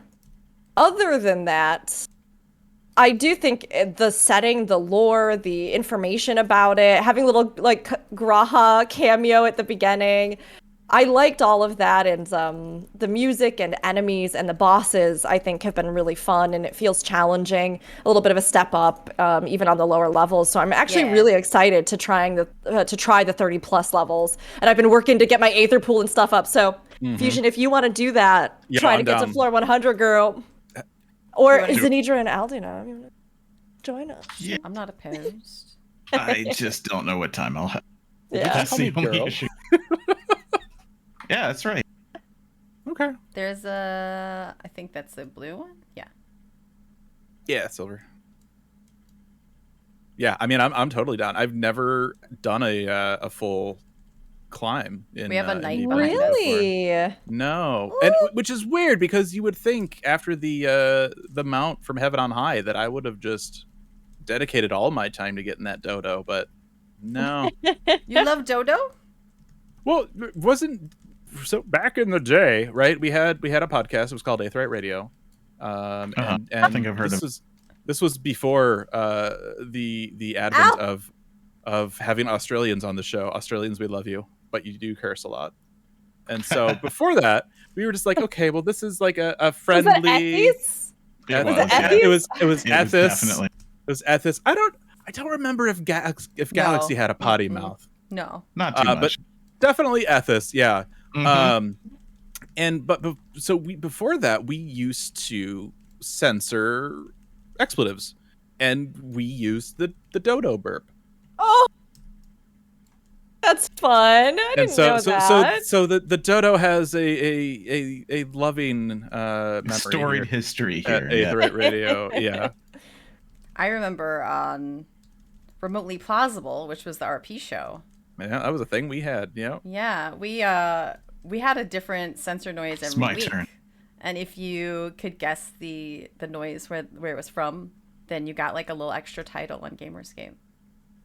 Oh, I think we should bring that podcast back as like a mini, what's the word I'm looking for? Like a mini series on Aetheryte Radio. Because I think there's so much to talk about. And the RP community is so huge in 14 at this point that doing a series of RP themed episodes would be so good. I mean, yeah, but 1.0, like you told me, it was like some RPers and there were like 10 of you and you all knew each other. Legitimately, I think RPers are the only reason we have 2.0 because they were the only people still playing. There were probably like 300 of us and we all knew each other. Yeah. It was I mean, it's nowhere near as sizable as it is now, obviously, but it was not a small community either. Oh, we both used one. Yeah. Yeah. I mean, gosh, back in the day, we had there was Aetheryte Radio Main, which was intended at the time to be a monthly show. And then it was for a very long time. And it was for a long time because for a long time the game wasn't out when we were doing that podcast. It's like, like the latest issue of Famitsu came out. What can we talk about? Let's talk about this new exciting system called Guild Leaves. Actually, an episode that we had. I still have the issue of Famitsu talking about Guild Leaves. It's amazing. It was like the first big content reveal for We should do a revisit Guild Leaves episode. Oh my God, why would nobody does these anymore? Done. I found that original 2.0 announcement in which they were like, yeah, add-ons are a thing too, so we could go through that. Oh yeah, I remember that. Yeah. But we had Aetheryte Radio, we had Remotely Plausible, and then we had Aetheryte Radio Community, which was talking just to people in the community, and then I feel like we had one more. I think it was topics, because I think Aetheryte Radio was news based, and so we had one that would be more topical based. And then originally we also were going to do more video content. This was before like video content and like YouTube like super took off, right? Like back in my day, it was a big deal to do like a live show streaming on the internet. There's no place to do it. Did we leave the chest? Did we leave the chest? We did. Open the chest? I thought I clicked it. It dropped from something. Oh, okay. Yeah, we had all these plans, and then 1.0 just was like, "Hi, I'm 1.0," and it just it all. I mean, we kept it going for a little bit, but a lot of people lost interest real quick. Much like 1.0 just being for our peers, the only show that was going on for a very long time was Remotely Plausible. Yeah, we had plenty to talk about that. I mean, you can. I mean. The beautiful thing about a show like that is you just talk about like whatever, right? It's just you get you get a blank canvas to just do whatever you want with. It's fun. That was almost 14 years ago now. Oh no! I was gonna joke. Myself. The only reason that you guys let me on this show is because we kept that show going for so long. I exploded, but I'm okay. I got better. I got better. No, you got the chest. Okay. That's why she exploded. Oh. That makes sense. I never really realized how much of a murder machine that fusion is. A murder machine? Yeah. You're like, a thing, let's kill it. I mean, it was in the way. That sounds like murder machine material to me. How about you guys? I mean, he is a Dragoon main, so. Wow. No, that's murdered machine. That's you're right. That's a totally different thing. I mean, of course, though, you've been doing some of this on Dragoon as well, Rook. So you're very much aware of, how to play Dragoon properly. Yeah. It was embarrassing. I'm not going to lie. It was embarrassing when I played Dragoon on stream this week because I actually feel pretty good about my Dragoon rotation just normally when I'm by myself without the camera on. And then I was like, I feel good about this. I'll take it in for some Paladin. I keep saying that too. I'll take it in for some Deep Dungeon. I'll take it in for some Eureka Orthos on stream. Why not? And then I proceeded to die 10 times or more back to those dumb bombs because I was trying to talk and I'm not like as comfortable with melee as I am with ranged and healers, and I was just like this is actually, I'm embarrassed. I'm being embarrassing right now. It got better. I was fine. I figured it out. I got a little bit more into it, but yeah. But that's what this content is for, like we were talking about earlier, versus like anything super serious. You can kind of go in and chill, or be crazy about it if you want. I mean, it's one of those things. Like, obviously, like, and again, I said, like, at some points you do need to pay a little bit of attention, but I mean, especially at the harder floors. But if you're just grinding out items to turn in and stuff, and just doing like 1 through 30, like it's so easy. Like it's so easy to just run through it. Like you could even do a podcast like while you're doing it. You know what I mean? Like it's just. I think we need to test that probably. I don't know if I believe you. We should. Yeah, we can. We'll schedule something. I'll have my people call your. We can definitely blow up while doing it. Yeah. Oh, for sure. That'll be easy enough.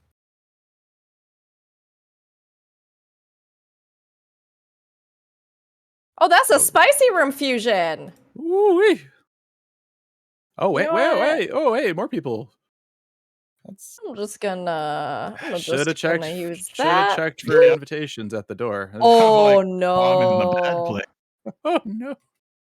We got a man down. Okay. All right. Everything's fine. Everything is fine. I've got big swords. I'm gonna spam my big swords. Big swords for everybody. Literally turned to face me again as soon as I got it. Oh no. It is interesting seeing though how much of a difference the gear makes here, because I was getting one shot by every single one of these. Like yesterday, 2 days ago. Before now I'm at that like 50 plus kind of threshold. And that is something too. So the gear syncing in this one, I still am not 100% sure exactly how this all works perfectly, but there is some like gear syncing. You can see if you look at your character screen, if you don't have those little like wibbly squares, that means that pieces of your gear aren't being synced, but sometimes they are. And when you get to the higher levels, I believe there is no more gear syncing. Oh, God. I'm going to use the storms. I'm going to make an executive decision. Everybody is here. Now we got to run to the next room. Kill them all. Shield mob. So people were telling me, at least from what I was hearing from some of the like solo runners, that does impact things pretty dramatically. And I'm not exactly sure about all of the details on that, but I thought that was kind of interesting. What does? The sync or unsync. Oh, okay. Sorry, I got distracted by monsters. It's okay. Did we pick up a horde in here? Oh, whoa! But there's 2 silver chests in here, just waiting. Did somebody get a horde? I felt like we used a thing for the horde. It's down there, yeah. It's active. The intuition. Does it say we? Maybe it's in like the first room. Is there actually one on this floor though? That's the next question. I don't know, that's what I'm trying to go on. Passage's activated landmine is triggered. I mean, we got to go all the way back to the first room. So like, if there is one. Yeah, we'll see. No horde on this floor. No horde on this floor. I don't see any. Boo. That's fine. It's okay. Oh, it's this way. Wait, we're missing a bronze? Where the bronze at? The bronze isn't even worth it. It's a dumb item. Not even worth it. Sometimes it's worth it. It's a mimic. Oh, great. Oh, excellent. This is why. Excellent. Oh, this is something that I noticed about Deep Dungeon. So if you have the DPS clone with you, they will not attack a target unless you are using single target abilities. So if you are spamming AoEs, they will just stand there and do nothing, which I think is a little weird, and I do hope they adjust that, because at the very least, even if they don't have AoE spells, which are trusts and things, they still don't, which is also really weird, and I really wish they would make it so that your trusts also had AoE. I just don't get why it's still a thing at this point. Yeah. But if you don't single target, they just won't do anything. So I would really love to see maybe an adjust on that, where they just, if you are attacking something regardless of what you're doing, like if you're doing damage to something, they will also, because it's a little bit weird to have to like default personally to only using single target while you have them active to have them like do anything with you. Did only Rook come to save me? Oh my god. I was busy fighting other things. I helped. Ow. I could be a fake healer over here. That's what I could do. I was like, don't go fight or don't go check the chest. We're going over here. Bronze chest. And then see, that's the thing with the mimics, right? It always pops at the most inconvenient time. Mm-hmm. Always. I have Chris, I tested. Chris in I'm so sorry. Chris in chat was saying that's not the experience I had. I'm pretty sure I was using AoEs, and they did. But I've had it happen on multiple characters now, so I don't know if it's an inconsistency or a bug or what, but yeah, I think some of them can't. Some of them don't have AoE, and some of them do. Oh, this is a room with an owlet. Turn Yeah, around. Let's not do that. I right am now. so adorable right now, you guys. yeah, it's fine. We didn't. yeah, kill them all. said it. Oh, I think we're gonna be okay. It's We got fine. two. horde. No, the horde is in there. Oh, I fine. see. Yeah. We're We just can We'll waiting. just use- do it afterwards. Confusion's an Fine. owl.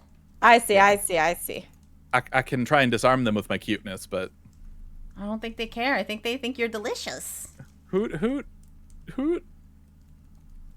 Tasty tiny owl. No, Nom, didn't work. nom, I tried. nom. I did my best. Are you trying to provoke? Sure. I was just seeing if I could just maybe give him like a Vuln stack just with my cuteness. We could But, use witching or something if we want. or or dread. We got 2 dreads. Oh yeah, somebody pop a dread. I just Yeah, started my somebody do that. dance. I was actually in the middle of popping that the one. Okay, but I'm going. Then I got Okay, I don't know how any of them work. into a burb kind of group. Whoa, hi. Uh-oh. I made friends. I didn't know you got an achievement. Good job. I probably should not have been the one to do this in retrospect to make sure you all didn't die. It's fine. I'm gonna... It's fine. Everything. I can heal. It's fine. Oh, you got Thanks, to say himself for a Charles. second. It's fine. All right. Easy game. Yeah, no problem. And did we're it. done. Everything's fine. Oh, this was only a 2. A mimic. Oh, there's still more. Oh, of course, there's a mimic. That's Of fine. course. It's fine.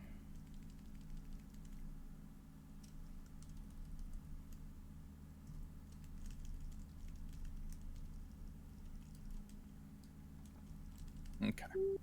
We did it. Could this We be? got Oh, it's not another one. Hey. it.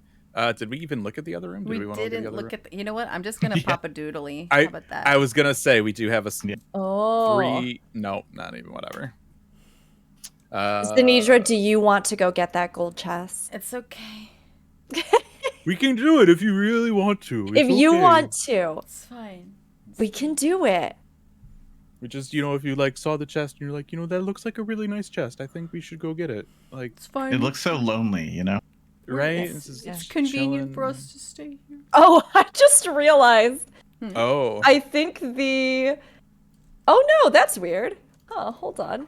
Hold on. We have a dread beast on this floor, FYI. Ah. So we also have when the tail we guy coming.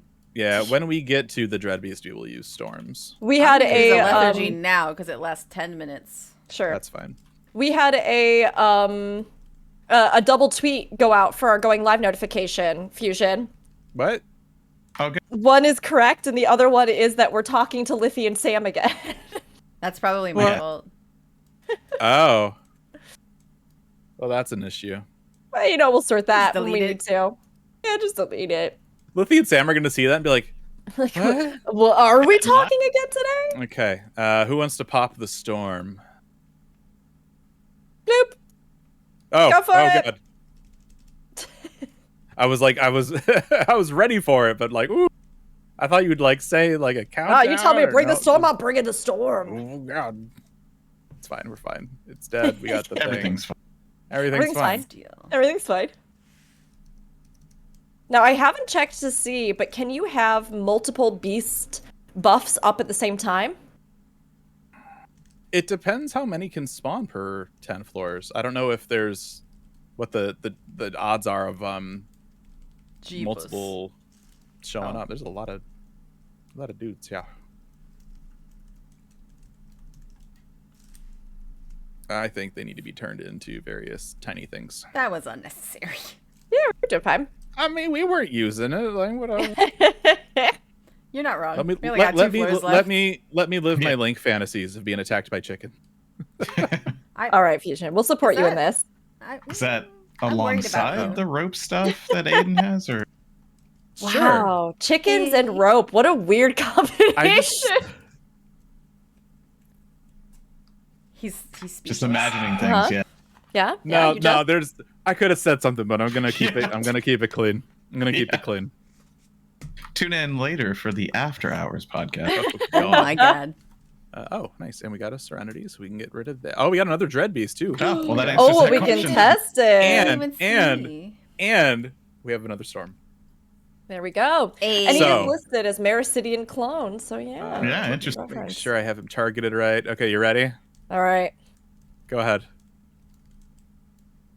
I've used the wrong one. Oh my God. I'm so ready. Go! Oh, he didn't go down as.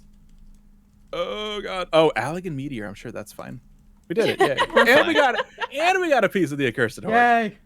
Killing it. Nailed that room. Good job. All right. I'm gonna use a strength. Go for it. Oh! We probably should use a. Oh God. I'm scared. Oh God. I'm afraid. I'm stunned. Oh God. Oh my gosh, I'm trying to get to you. Where are you? I'm right next to where we were. What happened? There's so many monsters back here. Really? Are there? Because all I see is a bunch of chickens. And imps. I'm like, oh, I'll heal him. Wait, why? It's actually all imps. I don't see any chickens. That's sad. The game was like, hee, let's mess with him. I just wanted to live out my chicken attack fantasies. I really like, and this is silly, but I really like that everything turns back into a giant monster after you kill it. When you kill it. So as you're killing the imps and the chickens, there's just giant carcasses that show up. Anybody want to use a strength? Yeah. Oh, you got it? I mean, we're on the second. I mean, you can use it too. Go ahead. This is a little piece of news that I just remembered here. There has actually been a world first solo clear. That's right. Yeah, they started popping up pretty quick. Yeah, for this one. Oh, who got it? Oh, hold on. I'll look it up while we continue. Yeah. But I know I liked it. But it was fantastic to see. It was a warrior, yeah. Mm-hmm. I know it was as warrior, that's all. Yep. And of course, we had Angelus on a couple weeks ago. They're still working on their climb as well. So yeah, I mean, it's definitely a lot of people are tackling. I think Rin, we've also had Rin on before. I think Rin hit 90 on Gunbreaker. Yeah, I think so. So yeah, people are going through it. So that's pretty cool. There's a bronze chest in this room. If you get in trouble, just run back to ahead. Open it. See what happens. I dare you. Okay. It's full of monsters. Okay. I triple dog dare you. It was Look at fucking that! Orthos Aether Pool fragment directly in my inventory. Okay, I was worried. I mean, that's pretty cool. It was Pillowy Zeal. Right. On Twitter. That got the world first officially confirmed for that, which is awesome. Yeah, and then I think the rankings are available now too as well. I think it took a couple days for those to come up on the load zone, but I think they're available now. Yeah, I think so. Cool. This next part's really cool, but if you don't want spoilers, close your eyes. Yeah, maybe we love you. We want you to stay, but oh like, no, it's gonna skip the cutscene. Yeah, What? for Sorry. you guys, I'm gonna see it. I You have don't it see set. it. Yeah, I have it set to Oh. skip. It's a really, really good cutscene. It's I'm sorry. so doing good. this for the first time with Rook the other night was like the best because we were both just like, Yeah, I was losing it. It appears and I was like, Baham, and then she busts out and I was like, Take me. Is that what you said? take me right now, girl. I'm not gonna lie. There's Rook the just first steps word is all out. good. Mhm. I think I would kiss Tiamat the most out of all the first. Yeah. I love tragic backstory, just needs love again. Sacrifice everything at all costs for her great love. I'll be there. I got it. I'll Can be I your get new that? love. Can I get that sweet, sweet countdown again? It was pretty great. Well, I Alright, thought it I'm wasn't. out I of the thought it cutscene wasn't as good as you wanted because it wasn't perfect. should I turn almost perfect? Tiamat Might as well into be a frog perfect. Nobody's or perfect. chicken? Nobody's perfect. Yeah. Okay. All right. Here we go. Pulling in 15, 14, 13, 12, 11, 10, 9, 8, 7, This is perfect. 6. You did it. 5, 4, 3, 2, 2, 1. Oh my gosh! Zanidra's trying to do DPS. Thanks, Fusion. It's fine. Fusion doesn't care about my chests or okay, my I take- DPS. I know, it's so rude. I'm so sorry, Zanidra. You got a thing from the last one. You can't complain. You got your free item thing. Also, I realized we've got a couple palms in case anybody doesn't have anything active and you want to use those. I did pop a few. I popped the did we get the yeah, we got the clone out. tail. Go out. This one's out, yeah. Ooh. Ooh, I As I forgot walk- to look for guys, but they So I didn't walk touch into me the yet. fiery. Dark Mega Fire. I don't know what that does yet. Yeah, I thought this was actually really cool to come into like a boss like this because definitely more. You know, we always talk about how it's better when things kind of intersect with like the MSQ. This definitely does in a way that I don't think the previous deep dungeons had. Well, I mean, I guess you could argue that the first one did with Edda. Technically. Yeah, but I thought seeing this boss here was really cool. It's so cool. And the additional lore. So one thing that I also really love that they did with this deep dungeon that we didn't really have quite in the same way in previous ones, is that after you clear through 1 through 30 and you turn in your quests and you do your things, I'll probably get clipped, that's okay. You can talk to Noah to get additional information and lore about the bosses for each of the floors and the facility and things like that. And I loved that because if you talk to Noah there, Noah will tell you that Tiamat's abilities that she uses here are her actual abilities that she has because they weren't able to separate out the way that she uses magic from her clone, which I think is really interesting. And so we learned through this that Tiamat is a master and a wielder of dark magic, and that she has a unique ability amongst the first brood, which is that she can create her own kind of minions, companions, constructs out of that darkness, which she then uses to manifest her own horde. And I was like, that's just so cool. And we wouldn't have known that if we didn't get this, and it's such a great subversion of expectations because we've seen Bahamut and the egg, the moon egg, like 1,000 times in the game. But it was really neat to actually get to see her pop out of it and have like a moment here because you know, she's our ally. We're not going to fight her in real life, hopefully. Never, because I couldn't do it. I couldn't kill her. Right. I do like at the end there in the cutscene, which you did not see just now. Sorry, everybody. You get the like sad ending face rather than the "Yay, we won!" It was the "Oh man, I beat up my friend" face. Yeah, I also it's really cool. like the track that they use. That like Phoenix level coil track. It's one of the best in the game, if you ask me. It's so good. It's I really great. definitely bringing back those early coil vibes. All right, friends. How did we do? What's the score? How did we do? Give it to us straight. Score 30. I got a new high score. Yeah, it's my high score. New high It's my score. first That's time, my high but, score. Mine too. Yay! Kills 300. That's because Fusion wanted to kill everything. I told you he's a murder machine. You're welcome. My violent rage gave us all a new PB. Thanks for the follow. But now here's the thing: we gotta appraise. Yeah, see what Right, cool shit and we did or did not see- get. Sure. Oh yeah, what's the coolest thing? I mean, we can see two after we do all of these, but what's the coolest thing you've all gotten from the sacks? I'm a So far, the best thing I've gotten from the bronze tinged sack is the Omicron minion. Ooh. I did get the Omicron minion. What is this? Magitech Predator? Is that it? No, it's I just got a an Magitech Omicron Predator. minion. Ooh. So that's the dreadnought guy. I think. Yeah, I Maybe? think so.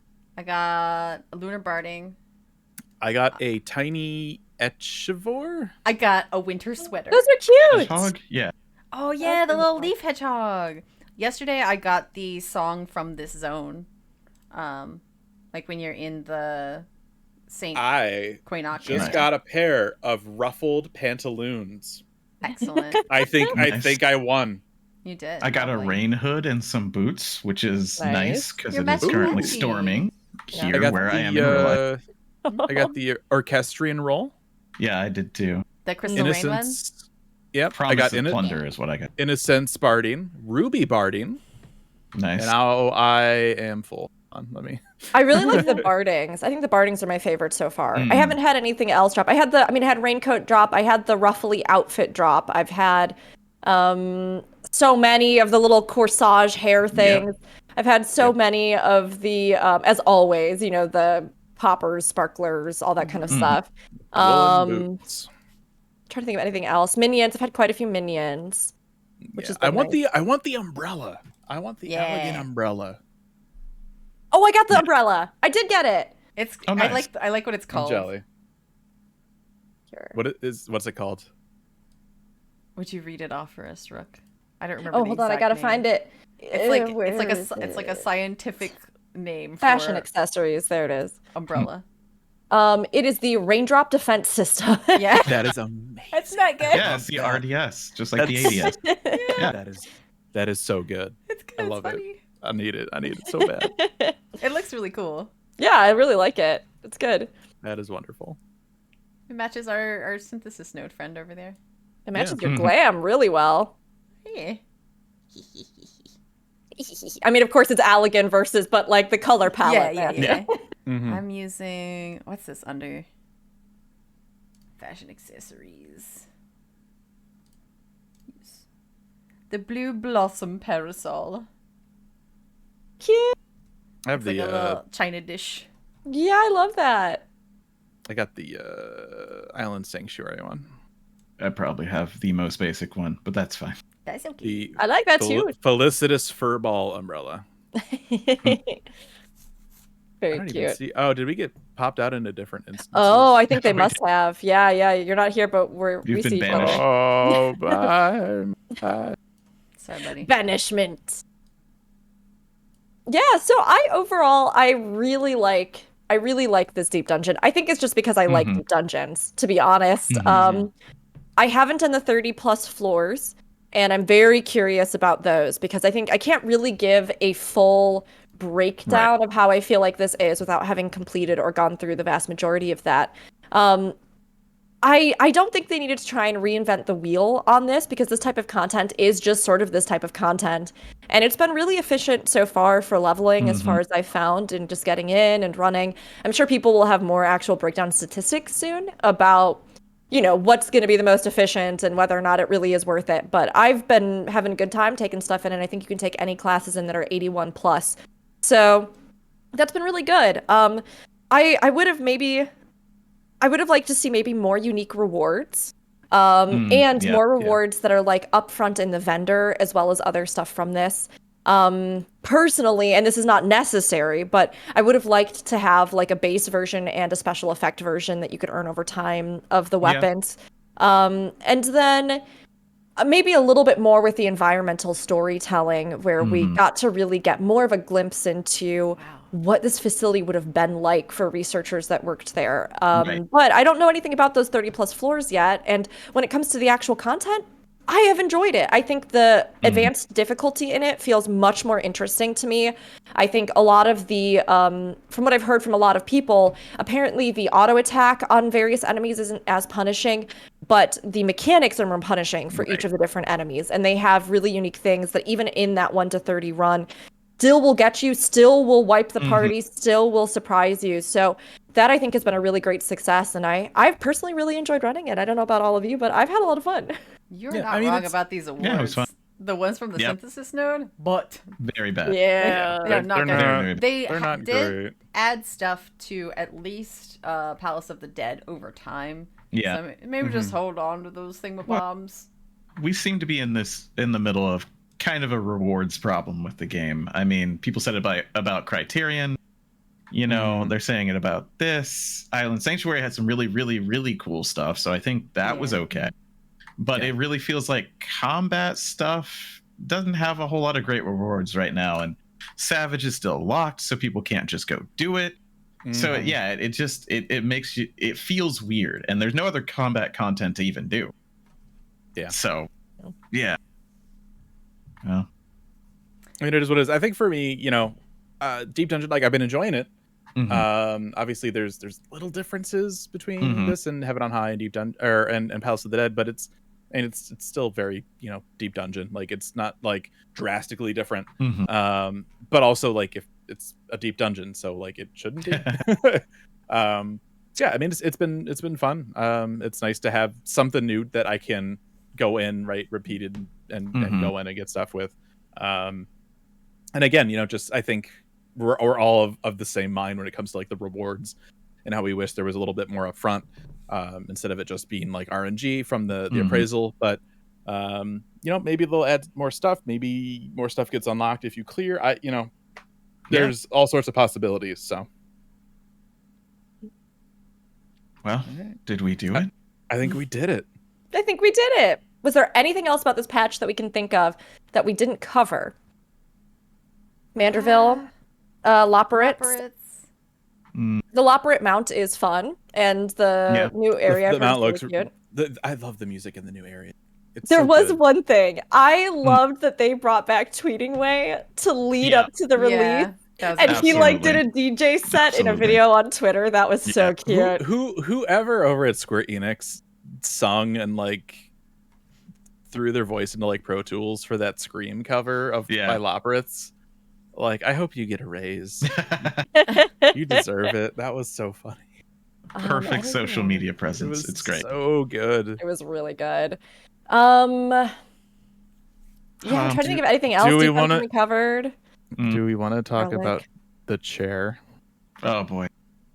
The chair? I don't know what you're talking about. The chair. The chair for short people. Oh yeah, yep. I thought you were talking about the high chair. Yes, no. I guess that is something that we probably should touch on. What a way to end the episode. I know. Unfortunately, that's why I was so hesitant. I'm like, yeah. Well, it's good to bring up. I mean, so this patch saw the introduction of a new furnishing item that is a stool. It's kind of like a bar stool, but especially in the JP text, there's some references and jokes, right, about Lalafels and them having a baby booster kind of situation. Yeah. And it did lead to, I would say, lukewarm drama in the 14 community. That's a great, I think that's a great way to put that. Yeah. Nothing that is, I think, again, so intense, so hard. You know, it's just kind of the topic of the week. And I mean, personally, I think it was a harmless joke made in good fun. Sure. That's in general. I think that's just. I think agree. Square Enix makes a lot of little jokes about the races. We have the cat tree for Mikote. We have the salt lick. The salt lick for Ishgard, like for Elizin. Yeah. So like there are things where I think they just were making like a little cheeky, silly reference, and they do that a lot in a lot of their content. But it does bring up, I think, valid discussion, especially I mean, I know Aldino, I know that you know at least one person that has dealt with a lot of actual like harassment and really terrible attitudes from players in game because she plays a Lalafell. Yep. But it's not just unique to that situation, right? Like there are a lot of people who get this really terrible hatred. Even when I stream, sometimes we'll have randos come in and they'll be talking about Lalafells and like in really horrible ways, like we're gonna gut them and like rip out their guts. And I'm like, what? Like, and I think a lot of this attitude towards Lalafells is because the game, to be honest, does oftentimes portray them as small children in the sense that their animations, their voice range, the player character Lalafells oftentimes are very much infantilized. Now, the actual Lalafells that we have in game that are major characters, it's really funny. Don't use most of those animations. Yeah. But does this kind of thing contribute to a greater perception of them as children and not grown adult races, like, a grown adult race in this world that reproduces, that fights in wars, that lead nations? I mean, yeah, I think it does add into that a little bit. It does. Yeah. And I think it's also because of the influx of new people to 14. Small races in almost every single MMO are hated in some way, just to some level. Gnome, Asura, I'm not going to go to Terra. Let's not go there. Why? I remember. Why waste your time with hating anything? I mean, yeah, and some players like that hatred. They'll make, like, in WoW, a gnome rogue. That was so common. A gnome rogue ganking you endlessly just to make you upset. And so it kind of keeps that feeling. But, like, Lalafell, I don't know where that's coming from.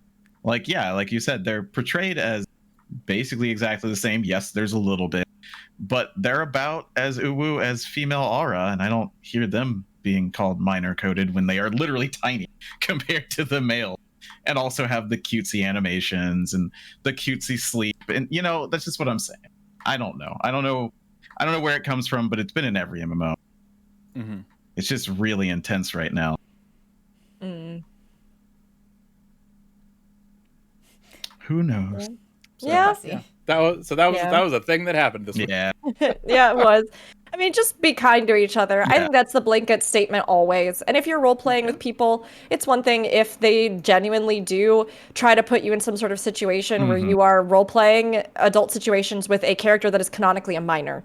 Yeah. Right? Or portraying things like that. But like, if it is somebody playing a race that is an adult race in the world and the game, I think just be polite to each other. Just be nice to each other. If you're in role-playing circles, don't kick them out of your role-playing FC just because they're a Lalafell. Like, serious people that want to play characters for whatever reason or relate to characters for whatever reason, just be nice. Like, don't be rude to them. People play this game to have fun. Yeah.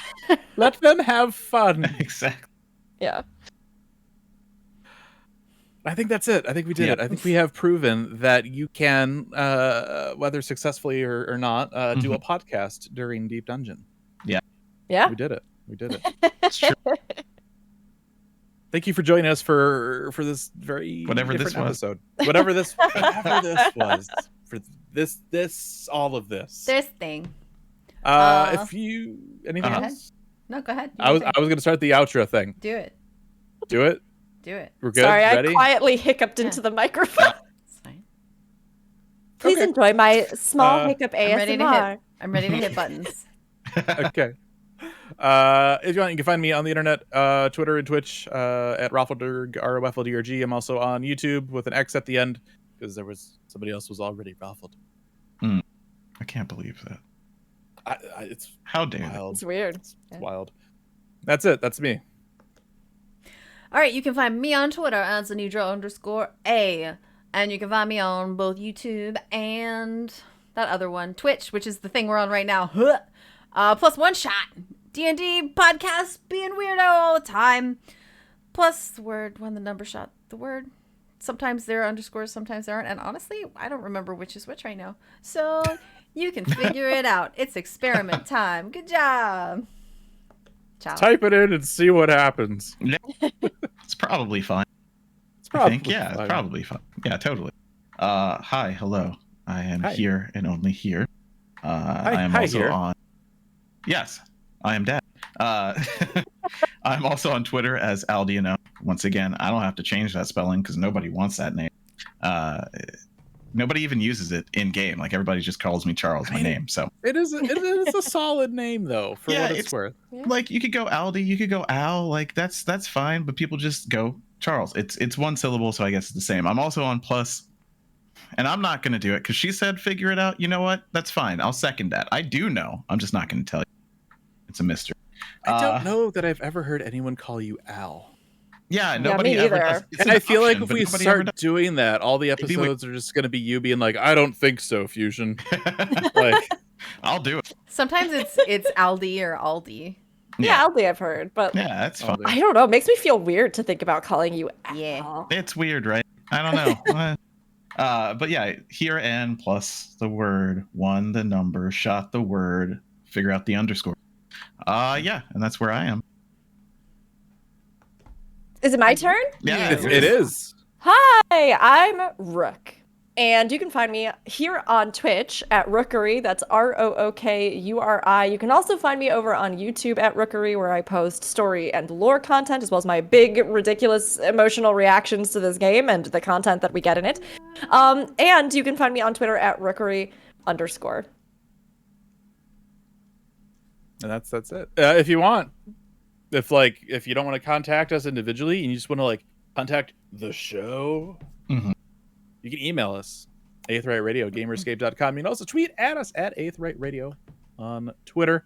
And of course, you can find us as Gamerscape, Twitter, Twitch, YouTube, Discord, discord.gg/Gamerscape. We have an Aetheryte Radio channel on there. We've got a Final Fantasy XIV channel. Whatever you want to talk about, come over, hang out. And that's it. We did all the things. We played the things. We died to things. I was cute at least 6 times. You're cute always, Fusion. Yeah, and that's it. That's gonna do it for us this week, everybody. Thanks for hanging out with us, and we will see you next time. Bye. Okay, Bye. I lost the button that ends things. Oh no! Oh no, we're stuck here. Oh no, gosh. Okay. Found it. Bye.